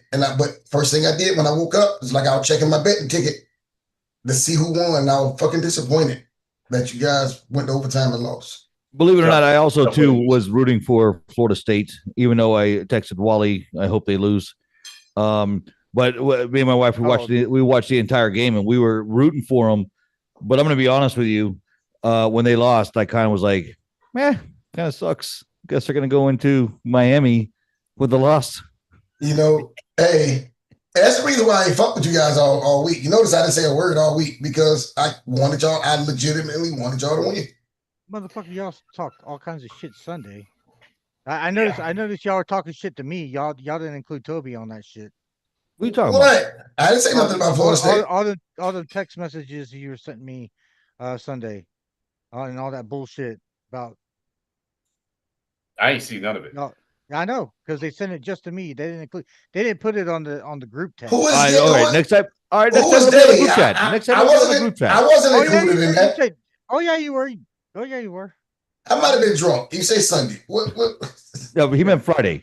I was minding my own goddamn business. No. I didn't even have a drink on Saturday or Sunday. I was hurting so bad in my heart, I couldn't even get off the couch to get a bourbon. I was watching the Alabama-Georgia game, just laying on the couch like, fuck football, dog. This is bullshit. That's what I was doing. But no matter what happened on Friday night, we still got this shit right here, son. Oh, look at that. It's time. And Wall Raven will tell you, I walked in. Is that a shirt? Oh, yeah. I walked into Hard Rock Stadium in 2016 I didn't realize wearing this motherfucking shirt. I wore it to the Miami game. And how did it work out for you? Great. We won the game. Jalen Ramsey saved the day. Y'all was up 17-3, and every Miami fan was like, fuck you, not fuck you. Like, they were talking shit. We had these dudes down in front of us that kept going, fuck you, every time y'all did something. Later on in the game, they didn't want to turn around no more. I can tell you that much. So where's the game at on Saturday? I know it's at 7:30, but where's the game? Motherfucking Tallahassee. And by the way, it's in Doak. On Friday morning, I will be loading up my truck and heading up to Tallahassee. You are going to Tallahassee. Motherfucking house for this one. I still can get in that game if I want to. I'm just not going. When you going? Draw, I'm in the house. I'm not going. You're going to the game. Mm-hmm. Toby is. The reason I'm not going, is because the reason I'm really Wally, if I decide to go, I'll let you know. But I'm telling you, I'm like 90% sure I'm not going because I would have to come back the same night because hotels are fucking ridiculous. Yeah, I'm staying 40 miles away from Tally. Where are you going? Quincy or something like that? Where am I at? I'm in fucking Moultrie, Georgia. You're staying in Georgia? Moultrie, Georgia is on the other side of Thomasville. Well, my wife's from Thomasville. Yeah. So and I refuse to stay with her family. So, I ain't got to drive though. All I got to do is jump in my stepbrother's truck. He'll be taking care of all that. We paid for the tailgate. We ain't got to set up no tailgates or nothing. So, oh, that's nice. I'm gonna just bring a cooler with a bottle and some Cokes in it. So if I got to walk back and get that, I can do that because sometimes the lines at the tailgate get a little. You believe it or not, if you know Thomasville, I'm from Quitman. Okay. Quitman is on the other side of Thomasville. I was born in Miami, but I was conceived in Quitman. Oh, okay. Yeah, my mom was pregnant with me. She got on the fucking I-75 and went to Miami. But my entire mom's side of the family lives in Quitman, Georgia. So I probably could have laid up with one of my family members. One night in the 70s, she was in the car listening to some Luther Vandross. Yeah. And then she made her own little velvet teddy bear. And then here's Keith. So anyway, I know that y'all Canes fans feel super fucking confident, and you have every right to because that defense looked bad. But I'm going to say this. Us losing that game hurts your cause more than if we had beat that team. Bullshit. I'm gonna tell you what I saw. I just went on a small aspect of the game. It's a small but major. Virginia didn't have a really good D-line. They wasn't putting no pressure on the black Italian. And yeah, but we walked them down for 550. Like we did whatever we wanted offensively, other than the turnover. Yeah, they didn't have a strong defensive line. We got two motherfuckers that's going to make him think of every fucking play precisely. Okay. They come in every defensive snap, not some of them. But do you think after a loss, after the heartbreak of that, Florida State is not going to get up a little bit more than they would have? I kind of feel like Florida State could have been 0-4 right now and still would have got up for that game. What the fuck is Miami beat? Notre Dame? Florida. Who struggled against Purdue? Florida. Who South Florida. Can I keep going? That team's trash, Keith. You ain't gonna sell me that shit. Y'all beat Kent State and was around here jacking your dick about it last week. Motherfucker, we beat Alabama to just beat Georgia, motherfucker. So what are you talking about? Barely. Motherfucker made me lose my bet because Georgia's supposed to win. So how are you gonna sit there? So Notre Dame, you beat Notre Dame. Notre Dame has beat nobody. You played Florida, who's lost to everybody. South Florida beat Florida, was their biggest win, and Boise, they beat Boise too. Boise State ain't done nothing either. So what are we talking about? Like how true do you really know how good your team is? Y'all want to sit there and talk all that shit. Y'all haven't faced no fucking body, but you know what you're doing? You're walking into the same trap we walked in last week. Y'all think y'all so fucking bad. Oh, but that's a great point that Wally's making, by the way. When we drove our little narrow asses, our little spear chucking asses up to fucking Charlottesville the other night, we hadn't left the friendly confines of Doak yet. And we got a rude awakening when we got up there to Charlottesville. Y'all motherfuckers ain't left Hard Rock yet. No, we haven't. No, we have. We went on the road once, but we haven't left. No, you have it. Every game been home. I was Every gonna game the crib. We haven't left. I knew we hadn't left Florida yet. We haven't left the fucking state of Florida yet. Nah, you played Miami at home. You played Notre Dame at home. You played BCC at the crib. And who was the other one? Who was the other one? Oh, USF. They was at the crib too. Yeah. So every game been at home. It's gonna be a long second half. So now you're gonna get on your little bus. Fuck with Buffalo. With a Buffalo, because Buffalo played almost every one of their games at home too. NFL. I know we went NFL yet, but why change the subject, Keith? I'm telling you, dog, y'all in for a rude fucking awakening. And I'm glad y'all taking us off because we're gonna go in there. We're gonna. I'm not taking this off. I'm not taking this off. I just think fucking ass. I think we're gonna win 32-14. You crazy as fuck. 32-17 final score. 32-17. 32-17 Miami. Hey, Jay, you want to go ahead and get your paper out because we're gonna go ahead and do this game right now. I got it right here. I got it right here. This game right now. All right, hold on. That's gonna be number one. That's gonna be number one. It's a split podcast. It's a split show. Yeah, it's a split show. Keith's raggedy ass on there with you and write down y'all's little score. And then me, Wall Raven, am I incorrect in my statement here? I think Wally's going to go for Miami. He ain't that drunk. Bro? He ain't that drunk yet. You're going to take Miami in this game? Who? You. Fuck no. What the fuck you Okay, talking that's about? what I'm trying to say. Go ahead and split this bitch down I got the it. middle. We're right down the middle, 50-50. Do you want to hear the stats from last week, or do you want to wait till towards the end of the show? What's the spread? What, for the Fuck game the or spread. our picks from last week? Oh, well, we can do that at the end. We just want to go We ahead can do and that at the end. All right. I just wanted to see if you guys wanted to see. No, just get this one out of the way now because Done. I'm telling you, I'm telling you right now. Here's what I'm going to say about that game. Y'all haven't been tested. Y'all, and we got tested last week. We finally got a little wake up call. Florida State played Alabama, beat the dog shit out of them, whether or not the score fully indicated or not. We did, and then we got a fucking scrub bullshit ass team we had to play. Then we got a bye week, and then we got another scrub bullshit ass team. That was 3 weeks that passed in between, 4 actually. By the time we had to actually get hit in the mouth again, we got hit in the mouth for 14-0, came back 21-0, and then we just didn't finish the job. But y'all are going to have to find out what it's like to get hit in the mouth again now, too. We know, unfortunately, we are the mouth hitters, so it's kind of hard for us to understand that. Oh, this motherfucker! I'm telling you, dog. I'm telling you, they full of themselves, man. Look, I respect y'all. They have no idea. Hey, listen, dog. I respect what y'all do up front. Fuck. On both sides of the football. Miami is strong. Miami's physical. All them boys. Your offensive line's really good. Your defensive line's excellent. But we aren't the same teams you've played. We have the number 1 offense in the country. Period. Until Saturday. Okay. Well, I respect y'all, but we gonna keep.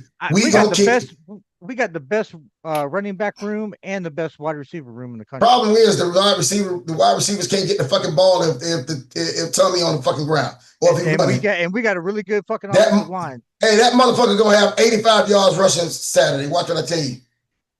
But instead of looking downfield trying to do it, he bitch gonna be running for number 3 and number 4. Well, I think this has been a very productive conversation about the U and the FSU. Very clear. Miami's going to win. Yeah, I think y'all are going to get tested. I think you're going to have to. Well, Miami's only favorite by 4.5. We've got speed all over the field, bro. So everything you do, you have got to shut down the line of scrimmage. But even when you do that, there's guys flying all over the place. You got Danzy over here. You got big man on the right. Squirrel White running down the middle. There's people everywhere. Randy Pittman, tight end. So y'all act like we got a goddamn 55+ lead on our team. I'll say this. I want to see how Carson Beck. I believe we're going to get pressure on Carson Beck. Everybody on our fucking team run a 4-2 or better, 4-3 or better on every one of our receivers. The one thing I will say about Miami, Beck's played in the SEC, played against top defenses. That's a little bit of an advantage. And every game he lost at Georgia was on the road. Every single fucking one of them. Now, I ain't gonna bullshit you. I like Tommy, but fuck him this weekend. We're gonna find out. The Black Italian. It's gonna be, I hope it's a good game. More than anything, I really don't want it to be maybe I do want to be a blowout. Yeah, no, I do. If I'm sitting in them stands and we're whipping that ass, oh man, I'm gonna make some Miami fans want to fight. According to ChatGPT, Miami is the favorite to win. According to AI Google, Miami Hurricanes predicted a win against the Florida State in the upcoming Game 6 with ESPN matchup predictor giving Miami a 65.3% chance of victory. Miami is ranked number three in the country and has been a dominant team, while Seminoles are looking for a rebound. How the fuck we lose number 19 in the country too? How the fuck we lose a ranking because we had a bye week? I'm just saying that we was number 2 before the bye. After the bye, we're number 3. How are we 18th and Bama's like 9th when we beat them? Cause that's Bama. That's fucking Bama. Bama Notre Dame get that special treatment. If we whip that ass this weekend, we're gonna be right back up in the top 10. Oh, I know that. I'm not worried about it. I'm just sitting there saying. But you fuck around and lose, though. You done for the season. Why the fuck is ESPN going to fucking Bama? Who gives a shit about all that, man? I'm not giving a fuck about all that Kirk Herbie. But Kirk's doing the game at night, by the way. He's flying in I mean, Cali. why are they going to Bama instead of going to Florida? We once again, Because we Bama choked. fucks us again. We choked. But it's still a top 20 matchup. They with the No, fucking Florida, just a Miami. rivalry. In Miami wasn't even fucking ranked. What are you talking about? Yeah, But the there wasn't rivalry. shit else on that week. Hey, the rivalry alone should have been. Well, at least we prime time. At least we got that slot. Oh, I Hey, get we have a that. listener that pitched in on our conversation here. Andrew, he says we all should put a bet in. We all should bet each other on this conversation. That big man, that's true. Ask him, Drew, is that you? Thumbs up if it is. He can hear you. Drew, thumb. He can hear. We just can't hear him. Drew, thumbs up if that's you, baby. But anyways, I just I'm I don't know, man. The calls, the ACC, man. Now you got to worry about the ACC. Now this is my fear with that game. Did you see the Georgia Tech Wake Forest game? Yeah, that was some shady shit. I mean, come on, man. I mean, the dude was clearly offsides on fourth down. The dude threw the ball away, and was it third down or fourth? I think it was fourth down, right? Yeah. And the dude jumped off sides. Wake Forest jumped off, or no, Georgia Tech jumped off side, and Wake Forest just went ahead and just threw the ball away. It would have gave them a first down and driving to win the game, and therefore the refs step in, and now it gives a clear path for Georgia Tech. I think the same thing is going to happen with this game. We're going to see some shitty ass calls. The ACC protects the leaders of the pack. That fucked my ticket up too. Give me FSU 34-24. Oh, we're putting scores down? That's where I'm at. FSU 34. All right, what would you say, 34-24? Yeah. I lost this goddamn mind. All right, Jay, Wally, you gonna put in a score?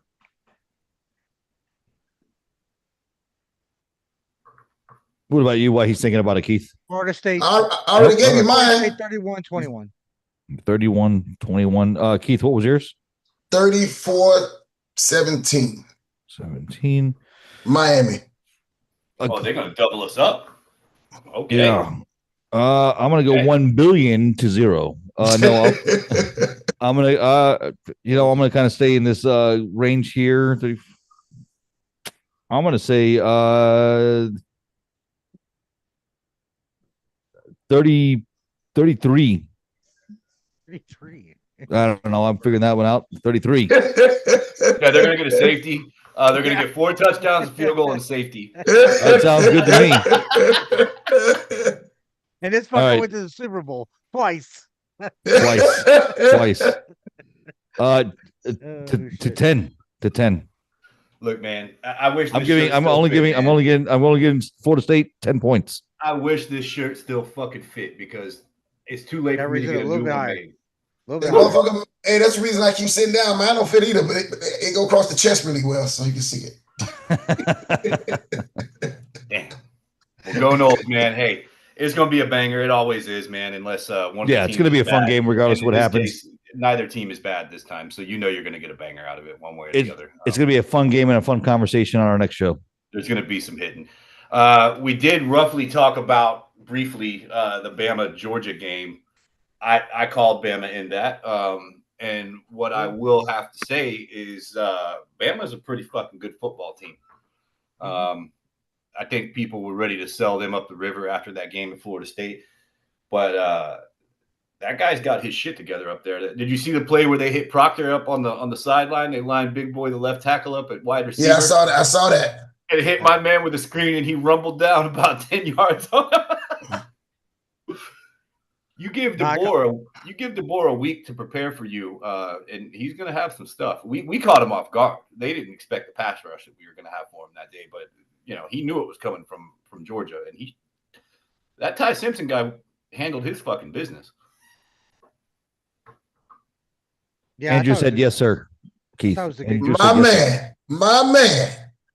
I thought it was a good game. Bama, they showed up, man. I mean, they technically have the #1 roster in the country, with 5 and 4 stars. Well, Georgia's is right there with them. No, I understand that, but I'm just saying Bama has talent, and they just needed to play up to that talent. Reynolds, the wide receiver, struggled early in the first quarter, started making some plays in the second half. running backs were running. Offensive line was kind of controlling the game. They were way more physical this game compared to when they played FSU. Yeah, I mean, they basically took it to Georgia. I mean, Georgia, their quarterback made some mistakes, and they just when it was time to make a play, they just couldn't make a play. So, I mean, give all the credit to Alabama. Yeah, and that game is going to have a lot of ramifications because if Georgia loses another one, it gets tough for them. You know what I mean? And their schedule, it's very possible. That's the first time they lost in Athens in 33 games. Yeah. That's crazy, man. That's a dominant home team. Bama going in there and getting that win is super impressive. At the same time, though, it was really hard to watch both games, but also the Oregon Penn State game was on, which was a great second half in particular.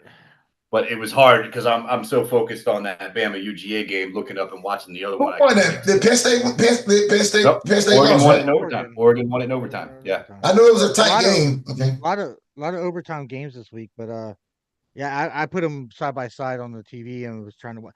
But I mean, it wasn't a whole lot of big plays. There's a lot of I don't know.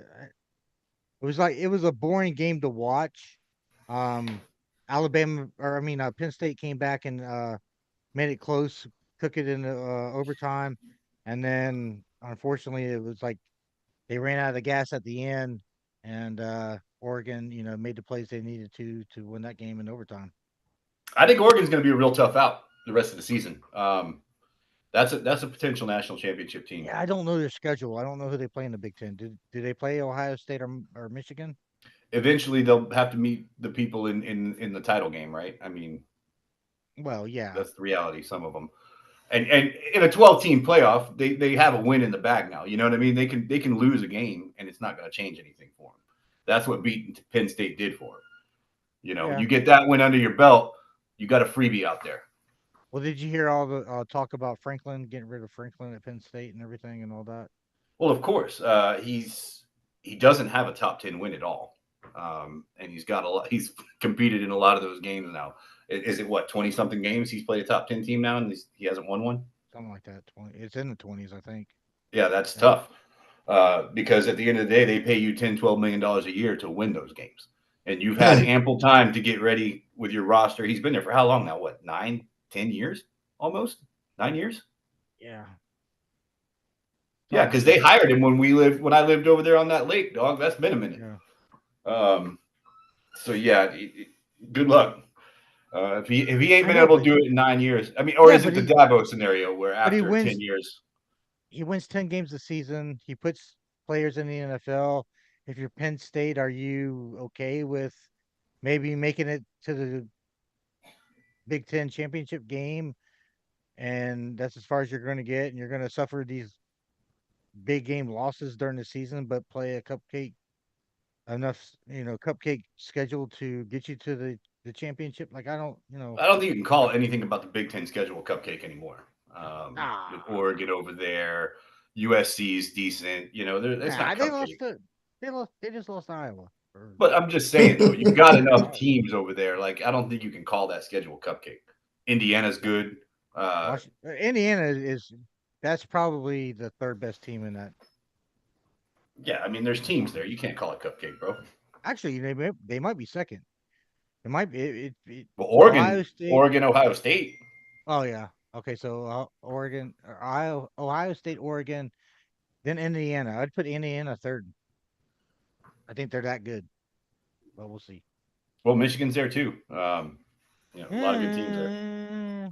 We'll find out more about them later on.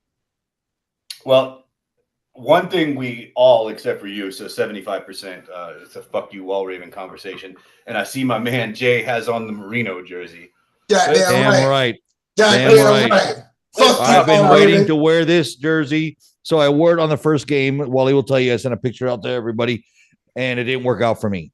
And I'm wearing it tonight to celebrate our Miami Dolphins. Fuck you, Wall Raven.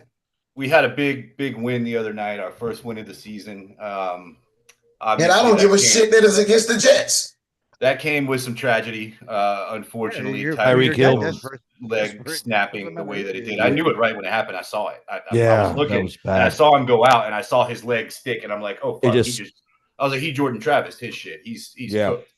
You know what though? I'm gonna go on record. I've said it since he got hurt. Shit, I said it in the offseason when they were talking about trading him. I think it make our offense more creative without him. Yeah, I was going to say that as soon as that injury happened, Waddle went the fuck off. The team seems more, I don't know, not forceful. It just seemed like it flowed a little bit better, and Tua was able to make decisions and throw the ball where he needed to. It felt like everything was like flowing the right way, I guess you could say. Dude, Tyreek is good, but he's his main contribution is he's fast as shit. Everybody else had to work on their route running. He's got a big mouth. I mean, you saw it when he was smiling when he was leaving. So what was that all about? Was he? Well, I was going to that bring he that doesn't up. want What was all that about? Well, he was. Yeah, he was clapping his hands, saying yes, yes, yes. Big old mouth had a big old smile on his face, and listen, I take my hat off to him because I've had a torn ACL before. That shit hurt like a motherfucker. And he had like 2 or 3 of them. All through social media saying that he's in the knee. It was completely popped out of socket. Dog, I've had a torn ACL and I felt like the world was coming to an end, and this bitch was clapping. Well, since we were all twice, so I know what you're talking about. Well, they're shooting him up. They're shooting him up with drugs and stuff. So I don't know how much did he really feel it. Number I was one, going to say, do they shoot him with morphine? Like, I think he got morphine. I think he got morphine popped. I do. Yeah, they said that his bone was actually visible. By the way, I don't know if you knew that. No, I did not know that. But because it popped out of socket and you could see like it stabbed the skin, so you just saw a little piece of the bone right there. Yeah. But him cheering, was it because he was stoned? Or the rumors have it on social media that he does not have to play for Tua and the Miami Dolphins anymore. No, that's just social media bullshit. There's nothing to that.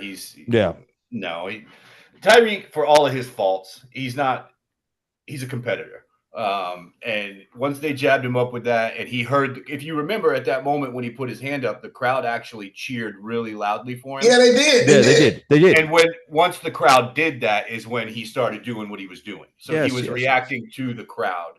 It wasn't, he didn't induce the action. So he probably didn't even feel how hurt he was because of the morphine and building off of the adrenaline from the crowd. Yeah, I think that's exactly what happened. There's reports the last couple of weeks he's been really motivating the team.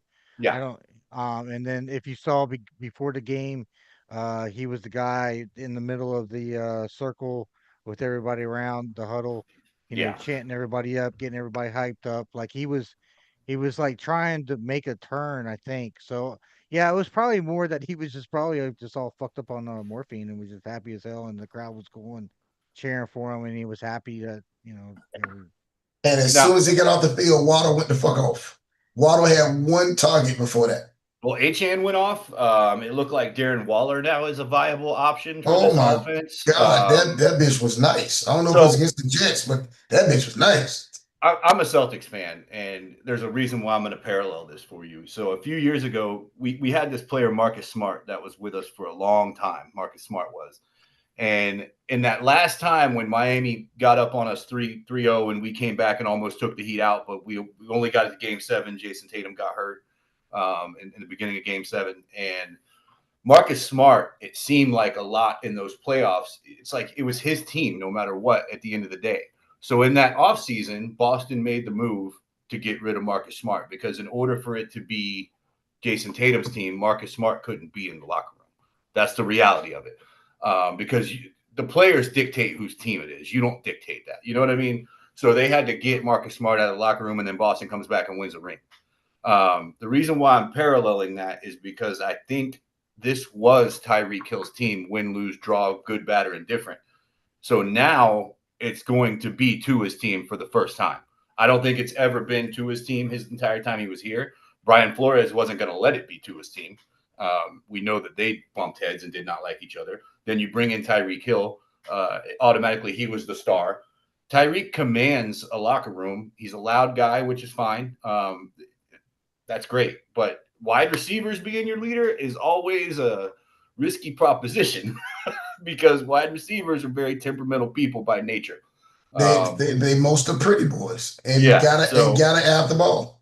We need the ball. We need the ball. So if your leader is always that guy, it's a little problematic. So you need a strong figure to take over your team. It looked to me at the end of that game, Tua. Did you see the stuff he was doing? He seemed very confident. He was seemed rolling out. super confident. He looked like a different man all of a sudden. Yeah. Dog. When Tyreek is on the field, Tyreek want him to throw him the fucking ball every pass play, whether he's triple covered or not.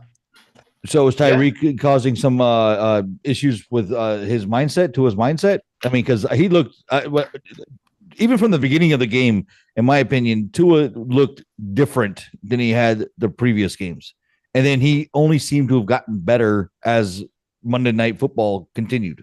Yeah, and what I'm saying is going forward, now without Tyreek there, it's his team, it's his accountability all the time.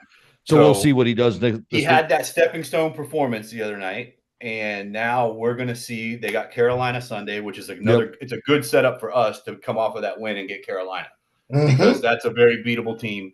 You go in there and you put it on Carolina because New England just beat the ever living shit out of Carolina. Everybody does. Brutal win. But then Carolina just beat the shit out of somebody else. The Falcons. They beat the shit out of the Falcons the week before. But the Falcons were not playing good football anyway. So that is what that is.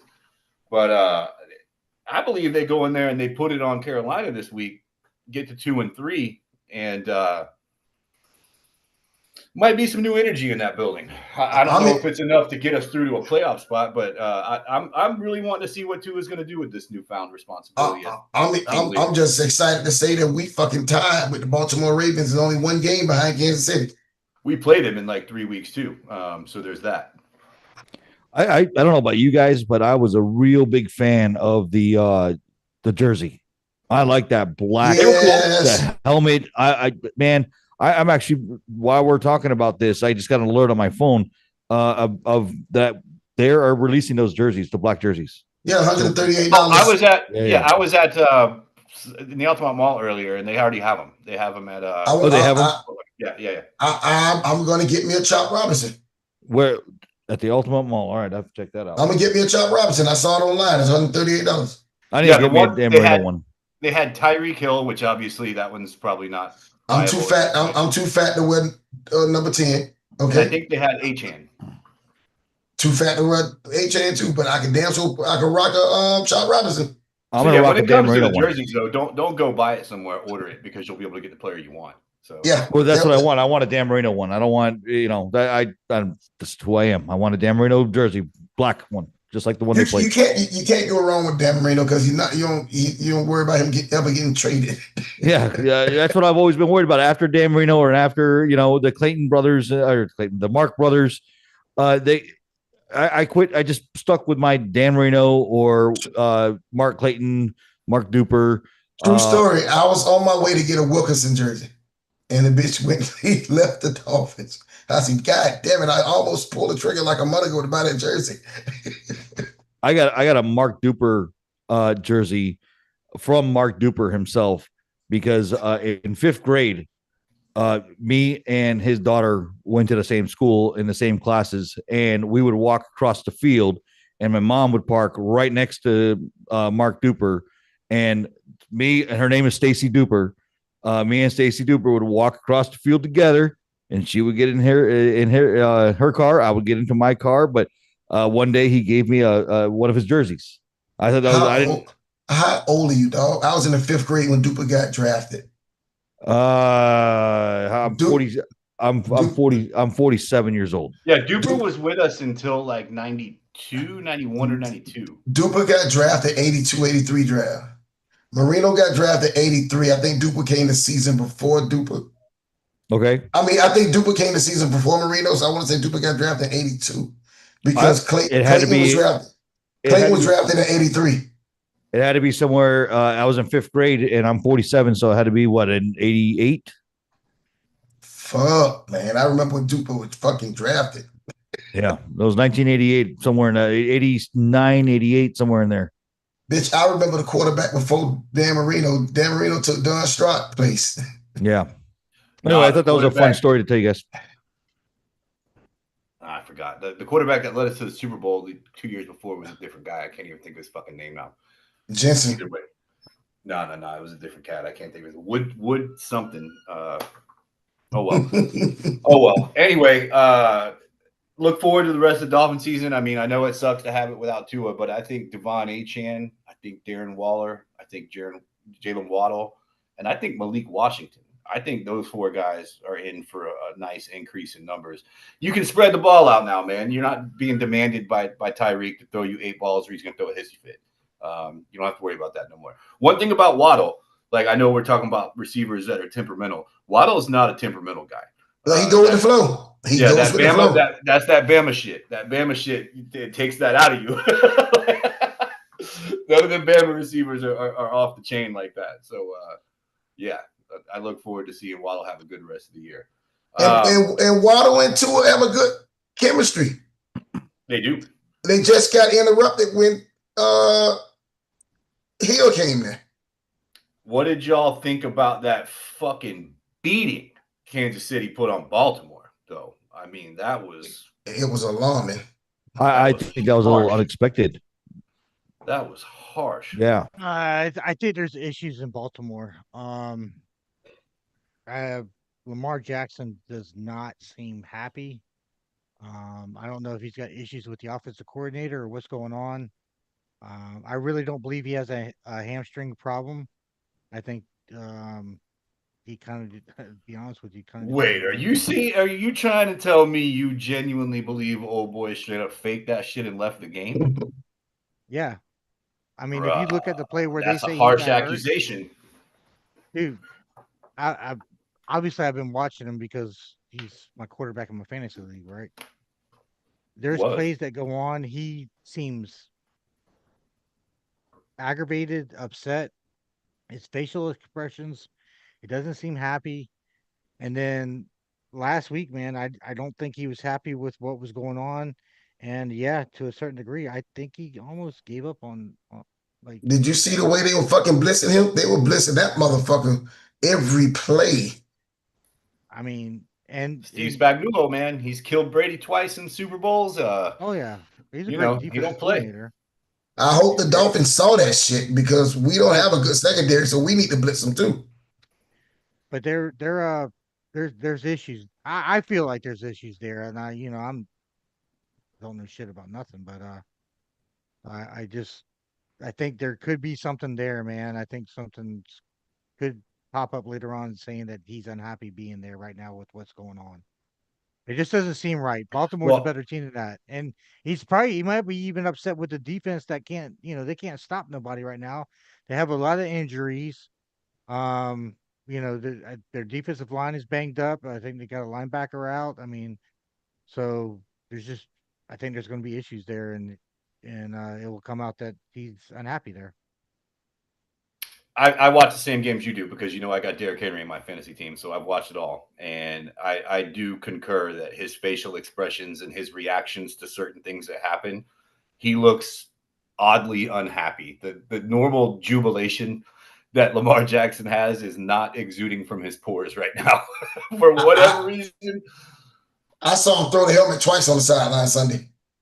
Yeah, he looks distraught in some way, shape, or form. That's what I'll say. So one other thing I want to get to the NFL before we make our picks. Did anyone get a look at them Jackson Dart highlights? No, I haven't. I heard it was nice. He's spicy, man. That cracker right there. I heard hot sauce on that cracker. I heard he looked goddamn good. Hey, he looked so fucking good that right before the show, I saw it on ESPN, the bottom line, that Jackson Dart looked so goddamn good. I think they had a lot to do with they benching Flacco and Cleveland and going to start Dylan Gabriel. Yeah, which is interesting that he's the guy that got it over Sanders. But the coaching staff knows what the coaching staff knows, so everybody can call it what they want to call it. But they're going with the guys they think is going to run their system better. So I think it's a Jackson Dart effect because I didn't see it. I'm gonna go back and watch it, but I heard Jackson Dart looked fucking good. I mean, as a runner in particular was the part, and I saw him play at Ole Miss several times. It wasn't shocking that he can run the football, but he was fucking running like he. I mean, he didn't slide, dog. He was taking shots. He didn't give a fuck. He self-proclaimed say that his football style is Josh Allen. He try to play like Josh Allen. He's just not as big as Josh Allen.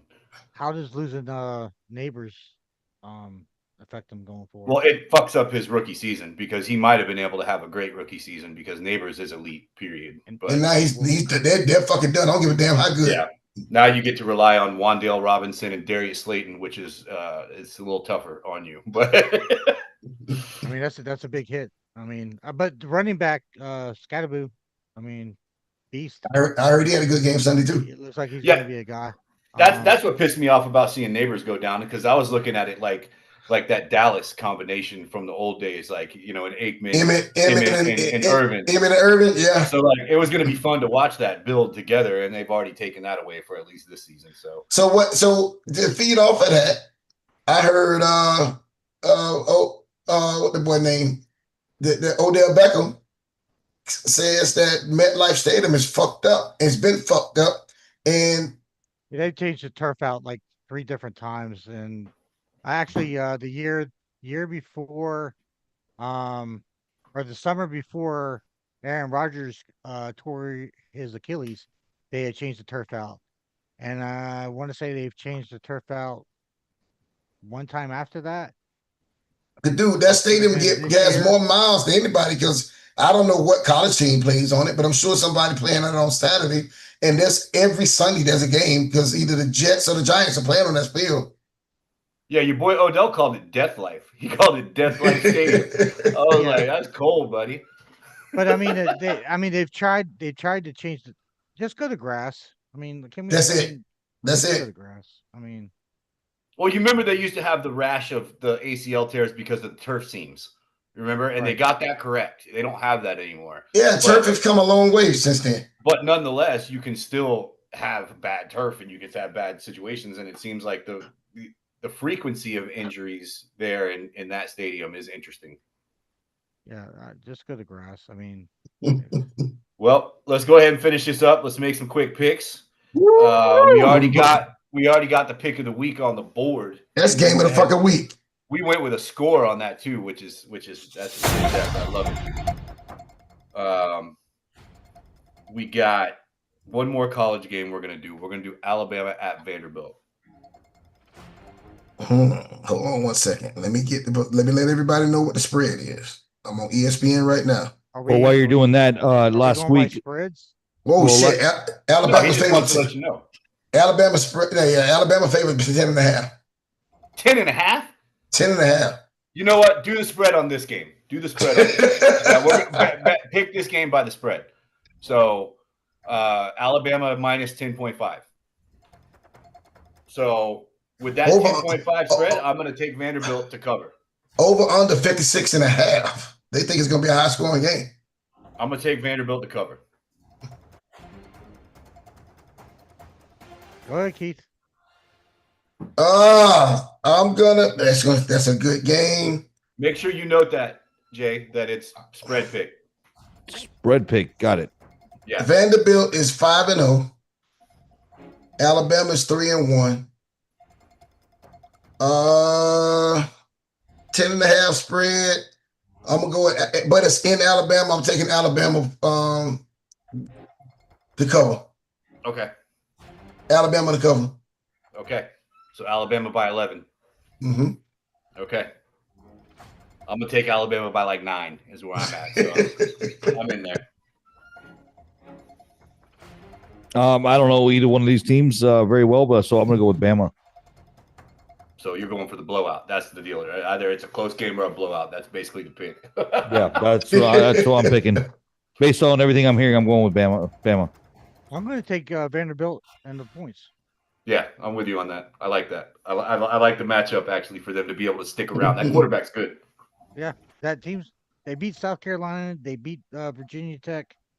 They're not the same Vandy of the past.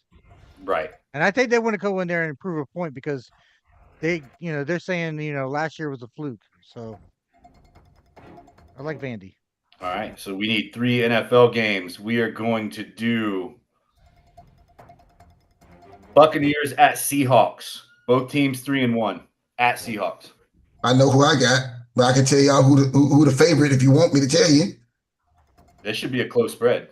It's semi-close, 3.5, Seattle. Yeah, we're picking this one straight up. That's only because they're in Seattle. No, yeah, that's what I said, at Seattle. So, go ahead. I'm going Bucks. All right, Bucks. Even though the Bucks was losing against the Eagles, Mayfield never fucking stopped. Mayfield tried his best to bring them bitches back. Yeah, he did.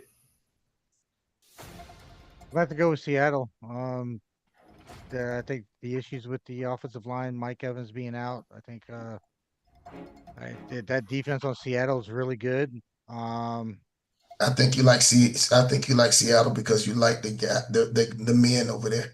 Their style. I'm not saying you gay, just you like the style of men. I mean, dog. Oh my God. Hey, dog. If you put a beanie on Jay, he would look like one Antifa motherfucker when he pushes. That bitch look like he'd go get that motherfucker look like he'd go get a Starbucks coffee, then go to the Fisherman's Peak. That was awesome, Keith. That was awesome. Anyways, yeah, Seattle. All right. Yeah, he got Seattle. What do you got, Jay? I'm gonna go with the Bucks. Yeah, I'm gonna go with the Bucks. All right, Bucks. We good on that. Commanders at Chargers. That's a good one. Redskins. Is Daniels playing? Daniels is clear. Daniels is clear. It is a 2.5 point favorite, Chargers. And they're playing in LA or wherever the fuck they playing at now. Yeah, LA. Okay. I got Chargers. I got Washington. I'm taking Washington. No, I'm taking Washington. I think Chargers overrated. No, he's got fucking Daniels on his fantasy team, and I got Herbert on. Oh, okay. With Lamar's questionable hamstring, I'm gonna throw Herbert in there. I'm going Chargers. I'm gonna go with this one, even though it's a weird one. No, that spread's too big, so we ain't gonna do that. We'll do Chiefs Jaguars Monday night at Jaguars. Chiefs. Who you going with before this? You going with the Patriots Bills? Yeah, I was looking at it, but that 7.5 is a big. That 7.5 is a motherfucker. Yeah, that's too big a spread. I don't want to fuck with that. And I think the Bills cover. I'm sorry, I hate the Bills, but I think they cover. I don't. I think that's what we're gonna do. That game is a spread game after this one. Then we're done. I pick this one. I got Chiefs. Chiefs. So you the Chiefs. I'm Chiefs. Yeah. Dog. On their way Jacksonville back when they get Ray Rice back, Jacksonville is home, and Kansas City is only favored by 3.5. So I'm taking Jacksonville. All right. Jacks. I'm gonna go Chiefs. All right, last one. We are going to do Patriots Bills, but we are going to do the 7.5 point spread. Buffalo favored by 7.5. I am going to come out of the gate and take New England in the points. You're taking. All right. You want to go, Wally? You want me to go? Because I'm not betting with my heart, not my brain right now. Oh, you're going Bills. I'm going Bills. I'm going Patriots, motherfucker. Fuck the Bills. I'm going Bills. But Jay, Wall Raven, you're picking against the spread. Bills get 7.5. Yeah, 7.5. Yeah, that's fine. I think they beat them. I'm going with the Bills too. By 14. Okay. All right. I'm going with the Bills. Last week, Toby and Wally tied at 4. You picked Bama. I knew I did good. You did. I didn't do good enough. You got Bama, Ole Miss, Oregon, and the Rams. Wally got Ole Miss, Oregon, Eagles, and KC. Keith, you got 2, Ole Miss and Oregon. I got 3 with Bama, Oregon, and the Rams. And I was looking to make up some ground. Fuck you, Wall Raven. Who's the leader? I haven't had it total that up yet, but I will have that totaled up for next week. Suck his own dick. Tell him to pull the rib out and suck his own dick. Oh man! Oh shit. Pull that rib out, Wally. All right, boys, that is the end of our show. Hey man, great show. Let's go ahead with some final words. Let's hear what you got to say. Let's go. I think I picked Keith last week, so we're gonna go with Wally this time. Last words. Oh, He stole my shit. Oh, go fucking Knowles. All right, let's counter that. What's your last words, Keith? Let's go, you. Like I said earlier, and just like Wally just said, we're gonna beat the shit out of some hoes.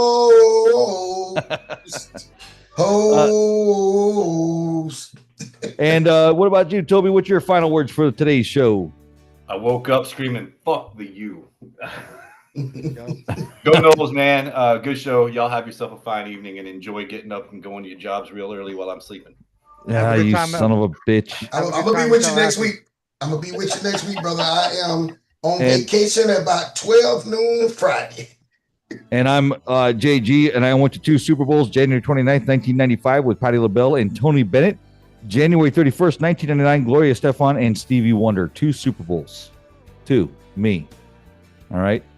One day you'll get there, Wally. Hey, let's go you. Let's go Miami Dolphins. And great show, boys. Let's get the hell out of here. And let's get to sleep, man. I got to wake up early as hell. I don't know about you guys. Yeah, shit. I'm going to jump in the shower and go straight to bed. All right, boys. Let's get out of here. All right. And that's it for today's episode of the FLA Trash Talkers. Thanks for hanging out with us today. If you had fun listening, we're doing something right. So make sure to hit that like and subscribe button, and make sure to share the show with all your friends. New episodes are live every Wednesday from 7 p.m. to 9 p.m. on YouTube, and you don't want to miss the next show. You can watch all of our shows on YouTube. Just search for the FLA Trash Talkers podcast.